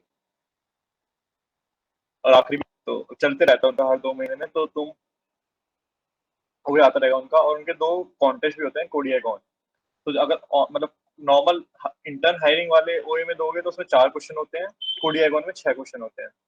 और अगर 6 क्वेश्चन वाला कॉन्टेस्ट है तो उसमें तुम्हें 4 क्वेश्चन तो करने पड़ेंगे शॉर्टलिस्ट होने के लिए, 4 या 4 से ज़्यादा। और 4 क्वेश्चन वाला अगर कॉन्टेस्ट है तो उसमें 2.53 क्वेश्चन करने होते हैं। और एक और मेथड होता है रेफरल से, जैसे अर्नब ने बताया था। तो कोऑर्डिनेशन में भी रेफरल चलता है, लाइक तुम्हारा कोई सीनियर तुम्हें रेफरल दे देगा जो कोऑर्डिनेशन में काम कर चुका है। रेफरल में भी सेम होता है। रेफरल में ये होता है कि तुम्हारा जो ओए है वो जब भी अगला कोई कॉन्टेस्ट होने वाला होगा उसके साथ लिंक कर देंगे वो। जैसे मैंने जब रेफरल लिया था तो मेरे इंटरव्यूज और ऑफर आने के बाद मेरा ओए हुआ था। लाइक मेरा ऑफर भी डिपेंडेंट था उस ओए पे, तो ओए मेरा बाद में हो गया था, बाकी सारी चीजें पहले हो गई थी। तो रेफरल भी एक तरीका है, पर उसमें जो ओए होगा वो तुम्हारा डिपेंड करेगा कि अगला नेक्स्ट राउंड वो जो लेने वाले हैं किसी भी ग्लोबल लेवल पे वो कब होगा। तो ये तो तुम्हारा लाइक ओए की बात होगी कि ओए कब लेंगे कोऑर्डिनेशन। वो पूरे साल लेते रहते हैं, हर 3-4 महीने में या 2 महीने में, क्योंकि उनको 50 इंटर्न्स हायर करने होते हैं। इस साल 50 था, अगले साल का मुझे पता नहीं। तो जब तक वो फिल नहीं होता वो लेते रहते हैं। सबसे पहले वही होता है, उसमें मैंने बता दिया 6 या 4 क्वेश्चन होते हैं, और तुम्हें 2.5 या 4 करने होते हैं। उसके बाद तुम्हारा जब तुम ओए क्लियर कर लोगे तो तुम्हें सबसे पहले आता है सी कैट की लिंक, जो कि एक जनरल एप्टीट्यूड राउंड होता है, जिसमें इंग्लिश, वर्बल रीजनिंग, साथ में मेंटल एप्टीट्यूड, इन सब के क्वेश्चन होते हैं। 50 क्वेश्चन होते हैं, और तुम्हें 15 मिनट्स में सॉल्व करने होते हैं। मतलब 15 मिनट्स में 50 क्वेश्चन सॉल्व करने होते हैं, और कट ऑफ होती है 40 की। लाइक 40 से ऊपर स्कोर लाना होता है। और इसका तुम्हें 1 या 2 मौके मिलते हैं। लाइक मेरे टाइम पे तो 1 था, पर शिवम सर के टाइम पे 2 थे कि लाइक तुम 2 बार दे सकते हो। तो सीकैट में अगर तुम 40 प्लस स्कोर ले आओगे तो उसके बाद तुम्हारे फिर इंटरव्यूज लिस्ट होते हैं, और 3 इंटरव्यू राउंड होते हैं। सबसे R0, R1, R2। जो R0 होता है वो तुम्हारा रेज्यूमे राउंड होता है, कि लाइक तुम्हारा जो तुमने रेज्यूमे में चीजें लिखी है उसके अराउंड वो इंटरव्यू घूमेगा। जैसे मेरा रेज्यूमे थोड़ा डीएसए बेस्ड था, और थोड़े प्रोजेक्ट्स भी थे वो भी डीएसए बेस्ड ही थे। तो मेरे से पहले 20 मिनट तो रेज्यूमे प्रोजेक्ट्स के ऊपर बात करी। अब प्रोजेक्ट्स के पढ़ने के लिए तो मतलब मैंने हेल्प ले ली थी, अक्ष से ले ली थी मैंने। और वो ज़्यादा डीप में नहीं जाते उन प्रोजेक्ट्स में, मतलब बेसिक नॉर्मल चीज़ें पूछते हैं। टेक्स्ट है, जैसे अर्नब ने जो क्वेश्चन बोल रहे थे रेज्यूमे में प्रोजेक्ट में, वही पूछते हैं। और उसके बाद 3 डीएसए क्वेश्चन पूछे थे मेरे से फर्स्ट राउंड में। और बाकी लोगों का जिनका, और मैंने सुना कि जैसे सीएस फंडामेंटल भी पूछे, कि जैसे रेज्यूमे में पूरा 1 घंटे बातें करी। तो वो डिपेंड करेगी तुम्हारा रेज्यूमे किस बेस पे है। तो फर्स्ट राउंड तो तुम्हारा पूरा तुम्हारा रेज्यूमे, और इंटरव्यू में जो आया है उसका स्किल क्या है तो उस पर डिपेंड करेगा। और उसमें अगर तुमने क्लियर कर दिया तो तुम्हारा R1 होगा, और उसमें सिर्फ डीएसए पूछेंगे वो 2 क्वेश्चन। अब वो भी तुम्हारा डिपेंड करता है इंटरव्यूअर कौन है। लाइक अगर कोई टफ इंटरव्यूअर है तो 2, एक मीडियम एक हार्ड क्वेश्चन पूछ लेगा। इजी इंटरव्यूअर है तो 2 मीडियम क्वेश्चन पूछ लेगा। मेरे से जो क्वेश्चन पूछे थे, एक तो ये पूछा था लाइक एक ट्री का क्वेश्चन था, like bottom up degree on tree, और दूसरा क्वेश्चन ट्राई का था। क्वेश्चन में मेरे पास लिंक पड़ी है फर्स्ट वाले क्वेश्चन की, तो स्टैंडर्ड क्वेश्चन था। सेकंड वाला क्वेश्चन मैं तुम्हें बता देता हूँ कि एक एरे में ये बताना था कि मैक्सिमम ज़ॉर किस सब सीक्वेंस का होगा। ऐसे ही कुछ अलग, मुझे एग्जैक्ट क्वेश्चन याद नहीं, पर वो ट्राइस से होता है। मतलब फर्स्ट क्वेश्चन की मेरे पास लिंक पड़ी है, वो मैं शेयर कर दूंगा इसी चैट पे थोड़ी देर बाद। तो डीएसए राउंड जो होता है वो तुम्हारा इजी टू मीडियम रहता है, सॉरी मतलब मीडियम टू हार्ड रहता है, और इंटरव्यू पे डिपेंड करता है जनरली। और तुम जैसा मैंने कहा पास्ट क्वेश्चन से पढ़ सकते हो, तुम्हें कोरा पे या किसी से भी मिल जाएंगे, और उनको प्रैक्टिस करके जाना। काफी बार होता है कि कोऑर्डिनेशन भी प्रीवियस जो क्वेश्चन पूछ रहे थे उसी को पूछ लेती है दोबारा से, तो वो भी काफी हेल्प करता है। फिर R1 के बाद होता है R2। R2 हमेशा वीपी लेता है कंपनी का, लेकिन इनके पास 5-6 वीपी है, और वही तुम्हारा इंटरव्यू लेंगे R2। और R2 generally system design round होता है, पर वो system design traditional system design नहीं होता। वो मतलब वीपी जो होता है वो अपने मन से सब चीज पूछता है, लाइक वो तुम्हारा रेज्यूमे पढ़ेगा, तुमसे बात करेगा और फिर उस बेसिस पे तुम पे क्वेश्चन पूछना शुरू करेगा। जैसे सबसे पहला क्वेश्चन मेरे से ये पूछा था कि जो चीज रेज्यूमे में नहीं लिखी वो अपने बारे में एक्सप्लेन करो, लाइक जो भी तुम एक्सप्लेन करोगे अपने बारे में वो रेज्यूमे में नहीं होना चाहिए। तो मैंने जैसे अमन को बताया था कि मैंने अपनी प्लेगरिज्म चेकर वाली इंटर्न नहीं लिखी थी रेज्यूमे में, तो मैंने वो एक्सप्लेन कर दी उसे। अब फिर उस पे उसने मुझे आधे घंटे क्वेश्चन पूछता रहा प्लेगरिज्म चेकर के ऊपर, और उसमें वो जितना बहुत डीप जाता रहा और बहुत सारी चीजों में ब्लैंक भी था। तो थर्ड राउंड जो कोऑर्डिनेशन का R2 राउंड होता है, वीपी तुमसे एक्सपेक्ट भी नहीं करेगा कि तुम हर चीज के आंसर दो, लाइक वो बहुत ज्यादा डिटेल में चले जाते हैं। तो इट्स ओके कि अगर तुम ब्लैंक भी हो राउंड है, तो मैं भी ब्लैंक था काफी टाइम, तो वो थोड़ा डीप में जाएंगे। फिर उसके बाद रेज्यूमे मेरा एक प्रोजेक्ट था, उसके ऊपर उन्होंने 15-20 मिनट बातें करी। फिर सिस्टम डिजाइन के थ्योरेटिकल क्वेश्चन होते हैं, जैसे अगर मैंने कहा कि तुम पढ़ के जाओगे सिस्टम डिजाइन, ऐसे तुम्हें पूरा डिटेल में नहीं चाहिए होता, थ्योरेटिकल लेवल पे यूट्यूब पे कोई भी प्लेलिस्ट देख लोगे तो उसके अराउंड वो थ्योरेटिकल क्वेश्चन पूछेंगे, तो वो बता देना होता है कैट थ्योरम मोंगोडीबी पे कैसे लगती है, लाइक कौन कौन से प्रॉपर्टी सेटिस्फाई करता है, तो बस वो पूछा था मैं थ्योरेटिकल लेवल पे। फिर उसके बाद लास्ट में फिर उसने बस एक क्वेश्चन पूछा था कि सिस्टम में उसने सिस्टम दिया था, कहा था इसको डिजाइन कर दो, तो उस पर हमने आधे घंटा बात की। जैसे यथार्थ ने कहा था कि उसमें हमें खुद से हर चीज पूछनी होती है, उसने बस ये कह रहा था मैं डम क्लाइंट हूँ, मुझे कुछ नहीं पता, मैं बस तुम्हारा ये प्रोडक्ट लेकर आया हूँ, मुझे ये चाहिए और तुम बताओ कैसे बनाओगे। तो वही सारे क्वेश्चन पूछने होते हैं उससे, सारी डिटेल्स निकालनी होती है कि उनको एग्जैक्टली क्या क्या चाहिए। वो बस ये कहेगा मुझे प्रोडक्ट चाहिए, तुम क्वेश्चन पूछ के सारी डिटेल निकालोगे कि क्या क्या फीचर्स होने चाहिए, क्या इंटरफेस होना चाहिए, क्या क्या ये सब होना चाहिए, वो सब पूछ के फिर तुम आगे बिल्ड करना शुरू करोगे। और बिल्ड करते करते ही वो तुमसे जनरल चीजें पूछते रहेंगे, और फिर बस यही था लाइक इंटरव्यू। लास्ट में ये पूछते हैं कि कोई जनरल क्वेश्चन है तो पूछ लो। और सबसे टफ राउंड मेरे हिसाब से तो लाइक R2 ही होता है, जिसमें जब वीपी आती है अमन, और R0 में तुम्हें पता होता है क्या पूछेंगे। R0 में तुम्हारा रेज्यूमे बेस्ड होगा पूरा, तो तुम्हें पता है तुमने रेज्यूमे जो लिखा है वो अगर तुम्हें अच्छे से पता है क्या क्या लिखा है तुमने, तो तुम बोल दोगे। और डीएस से पूछा है, और जैसे मेरे से R0 में जो 3 डीएस से पूछे थे उनमें से एक था कि जो हमारा HTML में मैप होता है C++ में, उसकी इम्प्लीमेंटेशन क्या होती है। और ये चीज काफी मतलब काफी ऑब्वियस चीज है, पर काफी लोग इसको हैश मैप से कन्वर्ट कर लेते हैं कि लाइक जो हमारा मैप इम्प्लीमेंटेशन है C++ वो हैश मैप होता है, पर वो हैश मैप नहीं होता। वो लॉग एंड टाइम कॉन्सेप्ट लेता है क्योंकि वो एक ट्री स्ट्रक्चर होता है, लाइक BST होता है, वो एक रेड ब्लैक ट्री का BST इम्प्लीमेंटेशन होता है।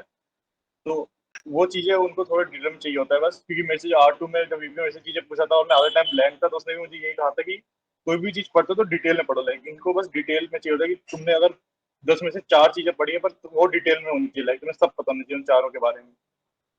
और तो R0 में वही इंटरव्यू जो तुम्हारे रेज्यूमे में लिखा होगा वो सब पता होना चाहिए, तो आराम से कर लोगे। R1 में डीएस से पूछते हैं, और डीएस से भी कभी कभी पुराना पूछ लेते हैं, वरना अगर तुमने अच्छे से प्रैक्टिस कर रखी है तो तुम निकाल ही लोगे। पर R2 ओपन एंडेड होता है, तो उसमें तुम खुद से कभी गैस नहीं कर सकते कि वो क्या पूछने वाला है तुमसे। तो उसके लिए तुम्हें अपने रेज्यूमे और जो तुमने पास जो भी तुम उसको बोलने वाले होगे उसके अराउंड तुम्हें नॉलेज होनी चाहिए, वही चीजें बोलना बस। और इसमें HR राउंड नहीं होता कोऑर्डिनेशन में, तो बस ये 3 राउंड होते हैं। किसी को कोई डाउट है मतलब कोऑर्डिनेशन के प्रोसीजर में?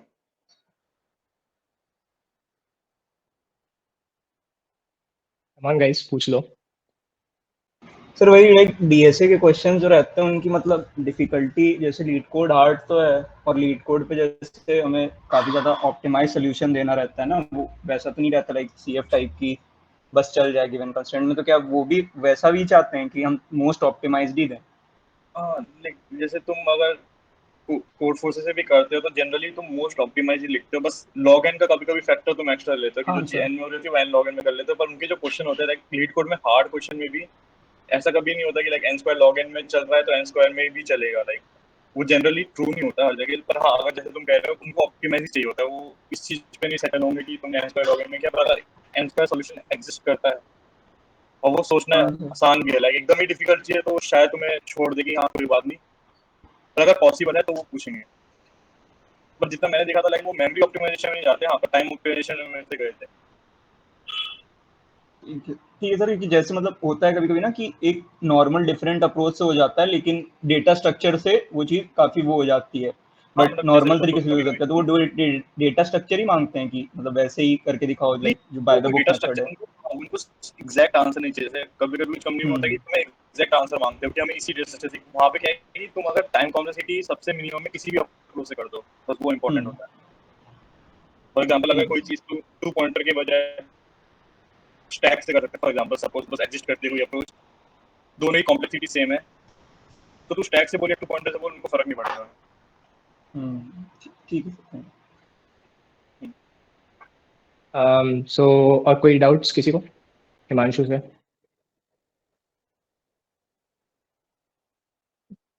ठीक है, फिर नहीं है तो मूव ऑन करते हैं।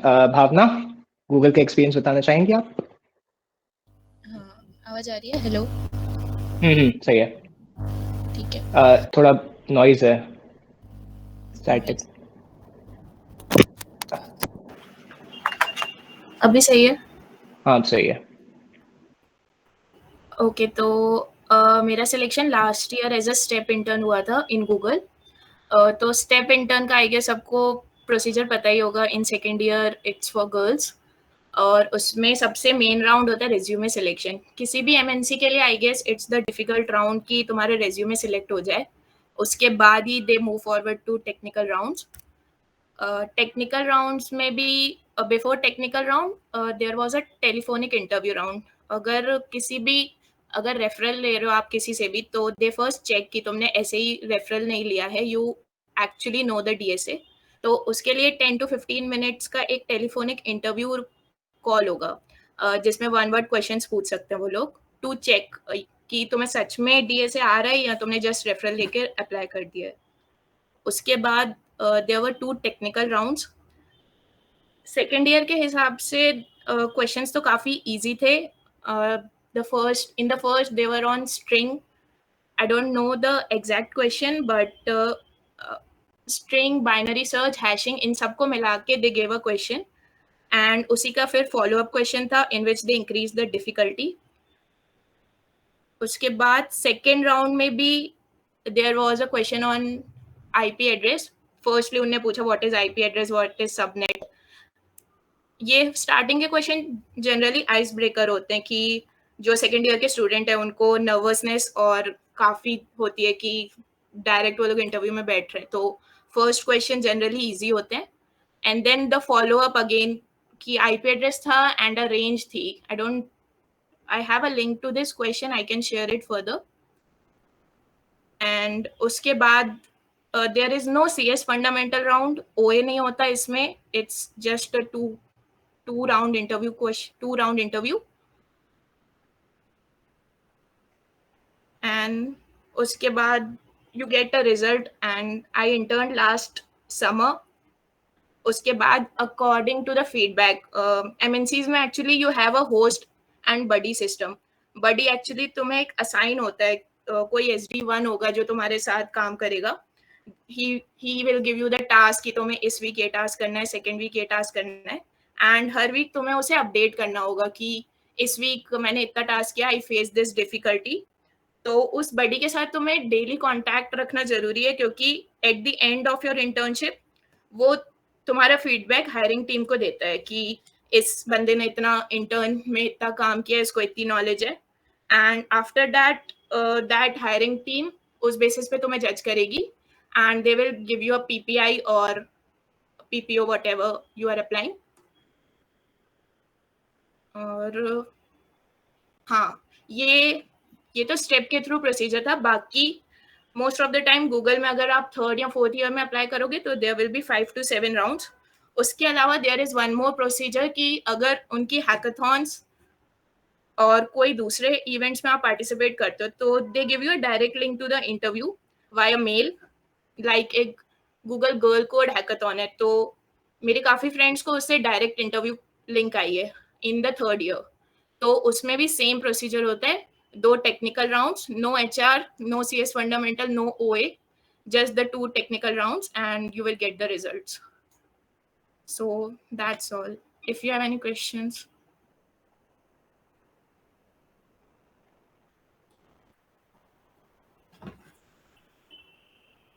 गर्ल्स कम ऑन, तुम्हारे लिए ही है, काफी हेल्पफुल है तुम्हारे लिए।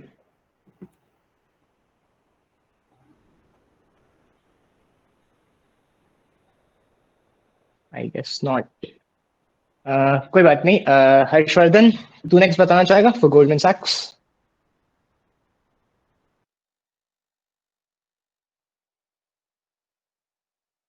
हर्ष है ही नहीं।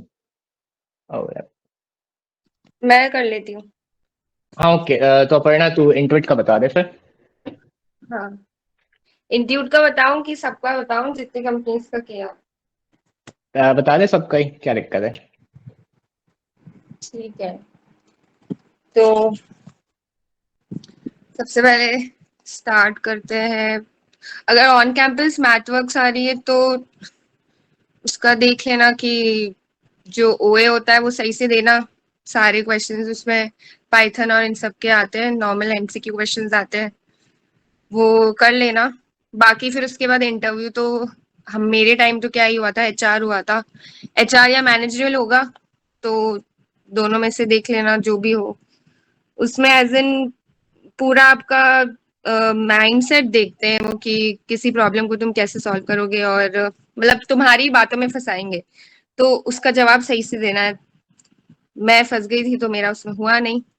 उसके बाद बस मैथवर्क्स के लिए तो इतना ही है, एचआर सही से प्रिपेयर करके रखना। क्वेश्चंस जो मेन एचआर के क्वेश्चंस होते हैं वो सही से रखना, और अपने रेज्यूमे को देख के जाना कि उसमें कुछ ऐसा एचआर के रिलेटेड कुछ डाल रखा है कि नहीं। कंपनी की वैल्यूज देख के जाना हमेशा एचआर राउंड में कि कंपनी की क्या वैल्यूज है, उसके बेसिस पे क्वेश्चंस पूछेंगे वो कि अगर तुम इस प्रॉब्लम में आ गए हो तो इस वैल्यू के हिसाब से तुम कैसे सॉल्व करोगे। ठीक है, ये मैथवर्क्स का हो गया। फिर गूगल का जैसे भावना ने बताया कि थर्ड ईयर में भी आया था, तो मुझे आया था और श्रेया को भी आया था। हाँ, तो हैकेथॉन में उन गूगल की हर चीज में पार्टिसिपेट करना, क्या पता आ जाए। तो मुझे भी आया था। तो 2 राउंड होते हैं उसमें। फर्स्ट राउंड के अंदर मतलब दोनों राउंड में ही क्वेश्चंस पूछते हैं वो, बस डीएसए क्वेश्चंस पूछते हैं गूगल में मोस्टली। और फर्स्ट राउंड में डीएसए क्वेश्चन था, डीपी का था, वो हो गया था मेरे से। 3D डीपी था, और मतलब उसका फॉलो अप था। पहले नॉर्मल डीपी थी, फिर 3D डीपी थी, और फिर उसमें थोड़ी बिट मास्किंग लग रही थी जो मुझे नहीं आया। तो अगर गूगल में अप्लाई कर रहे हो तो डीपी अच्छे से देख के जाना, मतलब आनी चाहिए डीपी अच्छे से। और फिर नेक्स्ट राउंड में लिंक लिस्ट का क्वेश्चन था, जो मेरे से थोड़ा बहुत हुआ था, बट पूरा नहीं कर पाई, तो उसकी वजह से मेरा नहीं हुआ। तो बस गूगल के लिए यही है कि डीएसए बहुत अच्छा आना चाहिए। अगर बस डीएसए ही मोस्टली वो पूछते हैं, मोस्टली गर्ल्स के लिए बोल रही हूँ मैं, बॉयज का मुझे इतना आइडिया नहीं है। बाकी गर्ल्स से मतलब मेरे से तो सारा डीएसए ही पूछा था। उसके बाद अडोबी की बात करें तो वो मोस्टली ओएस पे ध्यान देता है, मतलब फंडामेंटल्स। आपके सीएस फंडामेंटल्स बहुत क्लियर होने चाहिए, लाइक बहुत ज्यादा अच्छे से क्लियर होना चाहिए आपको। तो ओएस हो गया अपना, डीबीएमएस हो गया, और वो आपसे एक तुम सब एक लिस्ट भी बनाना कि तुमने अपने ईयर्स में क्या क्या सब्जेक्ट्स पढ़े हैं, और वो वही बोलने हैं। कोई जो सब्जेक्ट नहीं आता वो नहीं बोलना है। तो वो उस सब्जेक्ट से रिलेटेड कुछ भी पूछ लेंगे। जैसे मैंने सॉफ्टवेयर इंजीनियरिंग बोला था, तो मुझसे सॉफ्टवेयर इंजीनियरिंग के क्वेश्चंस पूछ लेते, टेस्टिंग कैसे होती है एंड ऑल। तो जो सब्जेक्ट बोल रहे हो, discrete structures, discrete in mathematics बोल रहे हो, तो वो सही से आना चाहिए। वो कुछ भी पूछ लेंगे, उनका जो मन करेगा। बस अडोब में तो एक ही इंटरव्यू हुआ था। मेरे पास पाइथन थी नहीं, मेरे को पाइथन नहीं आती थी, इसलिए उन्होंने मुझे सेलेक्ट नहीं किया था। तो मतलब स्पेसिफिकेशन स्पेक्स देने चाहिए उनको कि रिक्वायरमेंट्स क्या है, बट उन्होंने दिए नहीं थे। तो अगर ऐसा हो तो देख लेना। फिर उसके बाद एटलाशियन गर्ल्स के लिए आती है, तो उसका देख लेना कि सबसे पहले तो अपना रेज्यूमे सेलेक्ट होगा। फिर 2 राउंड होंगे। हाँ, 2 राउंड होंगे जिसमें वो लाइक सिस्टम डिजाइन के क्वेश्चन से रिलेटेड आपको वो कोड करना पड़ेगा। जैसे कि मेरे से एपीआई रेट लिमिटर बोला था कि कोड करके बताओ, तो वो कोड करके बताना था।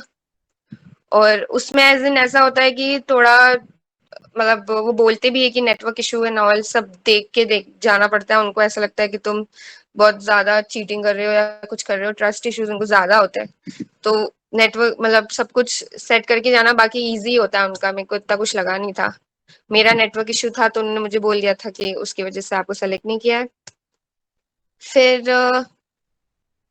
इंस्टीट्यूट कहाँ, तो अब इंस्टीट्यूट पे आते हैं।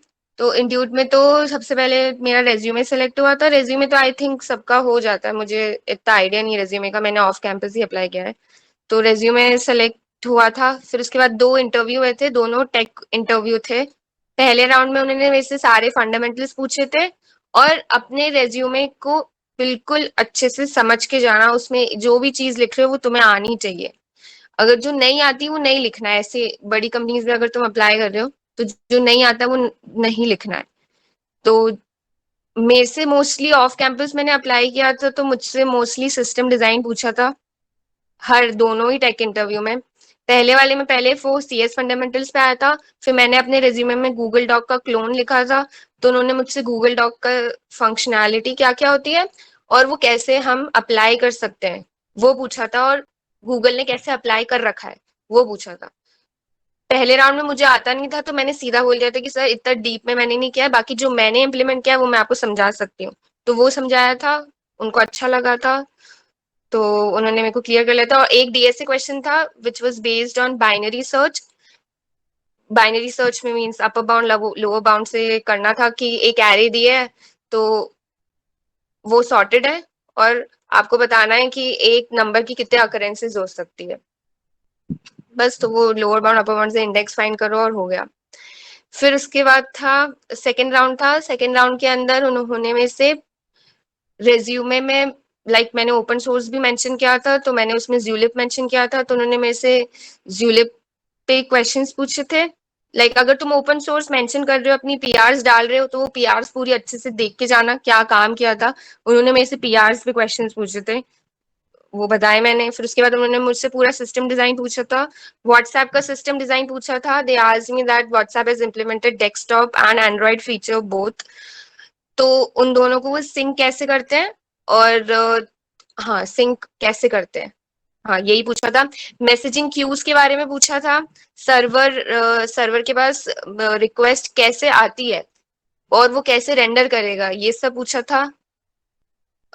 वर्कर्स थोड़े बहुत क्योंकि मैंने मेंशन किया था तो वर्कर्स के बारे में पूछा था। और हाँ बस, और उसके बाद वो OS पे आ गए थे, ऑपरेटिंग सिस्टम पे। ऑपरेटिंग सिस्टम में उन्होंने मेरे से किससे पूछा था, थ्रैशिंग पूछी थी और मेमोरी मैनेजमेंट, हाँ मेमोरी मैनेजमेंट पूछा था। हाँ ये 2 चीजें पूछी थी, तो वो सही से करके जाना। OS तो कर ही लेना, OS और DBMS तो आना ही चाहिए। उन्होंने मेरे से सबसे पहले पूछा था कि तुम्हारा स्ट्रॉन्ग पार्ट क्या है, तो मैंने DBMS की तरफ नहीं जाना सोचा क्योंकि वो SQL क्वेरीज में मुझे फंसा देते। मैं थ्योरी की तरफ चली गई तो मैंने OS बोला था। तो अगर जो तुम बोल रहे हो वो सही से करके जाना। और लास्ट में एक DSA क्वेश्चन था जो DP का था, DP से भी हो जाता और वो नॉर्मली भी हो जाता, तो मैंने नॉर्मल वे से किया था। क्या था, jump minimum ways to minimum jumps required to reach the end of the array. जैसे वो नंबर्स होते हैं ना हर एरे के अंदर कि इस इंडेक्स से तुम इतने जंप्स ले सकते हो, फिर उसमें एज केसेस देखने होंगे कि नेगेटिव नंबर्स है तो नहीं कर पाएंगे, जीरोज एंड ऑल का ध्यान रखना है। बस यही था, DP का नॉर्मल क्वेश्चन था।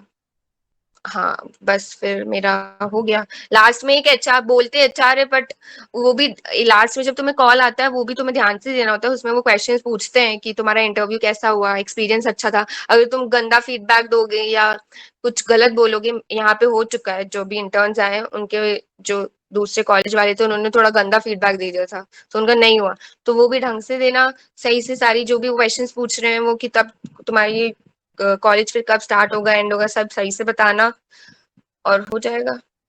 बस ये थे 3 राउंड्स बोल सकते हो बेसिकली।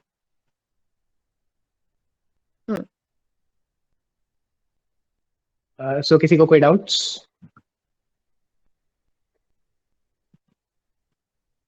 हाँ, और मैं ये बोलना चाहूंगी कि भावना ने जैसे बोला था कि तुम्हारा बडी होता है SD1, ऐसे मतलब गूगल में होता होगा, बट ऐसा जरूरी नहीं कि हर कंपनी में ऐसा हो। मैं भी कर रही हूँ इंटर्न, तो उसमें थोड़ा अलग स्ट्रक्चर फॉलो होता है और लास्ट में जो मेरा PPO सिलेक्शन होगा वो भी थोड़ा अलग है।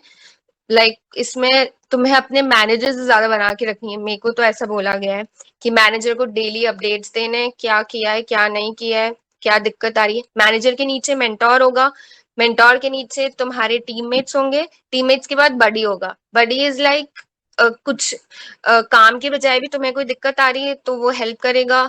और हाँ, इस तरीके से होता है हमारे इधर तो।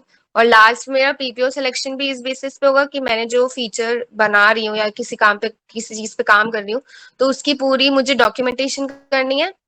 और लास्ट में उनको मुझे एक मेरे को टेस्ट केसेस बना के उनको प्रेजेंट करना है। होल कमिटी बैठेगी और उनके सामने मुझे प्रेजेंट करना है और फिर वो उसी टाइम मेरे को बता देंगे कि होगा कि नहीं।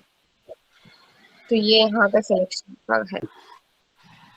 बडी सिस्टम गाइस स्टार्टअप्स में भी होता है, ट्रेड में भी है, ट्रांसलेट में भी है। तो कॉमन सिस्टम है, तुम्हारी पूरे टाइम ही इंटर्नशिप के टाइम पे तुमको रिव्यू मतलब देखते रहते हैं कि are you actually adding to the company. हाँ, और थोड़ा Evaluation। वोकल बनना वहां पे कि अगर कहीं लग रही है तो हर चीज में पार्टिसिपेट करना। हैकेथॉन्स हो रहे हैं कंपनी में तो उसमें भी पार्टिसिपेट करना। और मतलब किसी भी चीज को लेके हिचकिचाना मत। जो दिक्कत आ रही है सीधा उनको बोल देना। सबसे पहले अगर तुम्हें ऐसा डाउट आ रहा है कि मैनेजर या किसी को अप्रोच नहीं कर सकते, सबसे पहले अपने मेंटोर बडी को पूछ लेना। बडी कुछ सजेस्ट करे तो वो अप्लाई करके देखना, मतलब हायरार्किकल वे में चलना बस।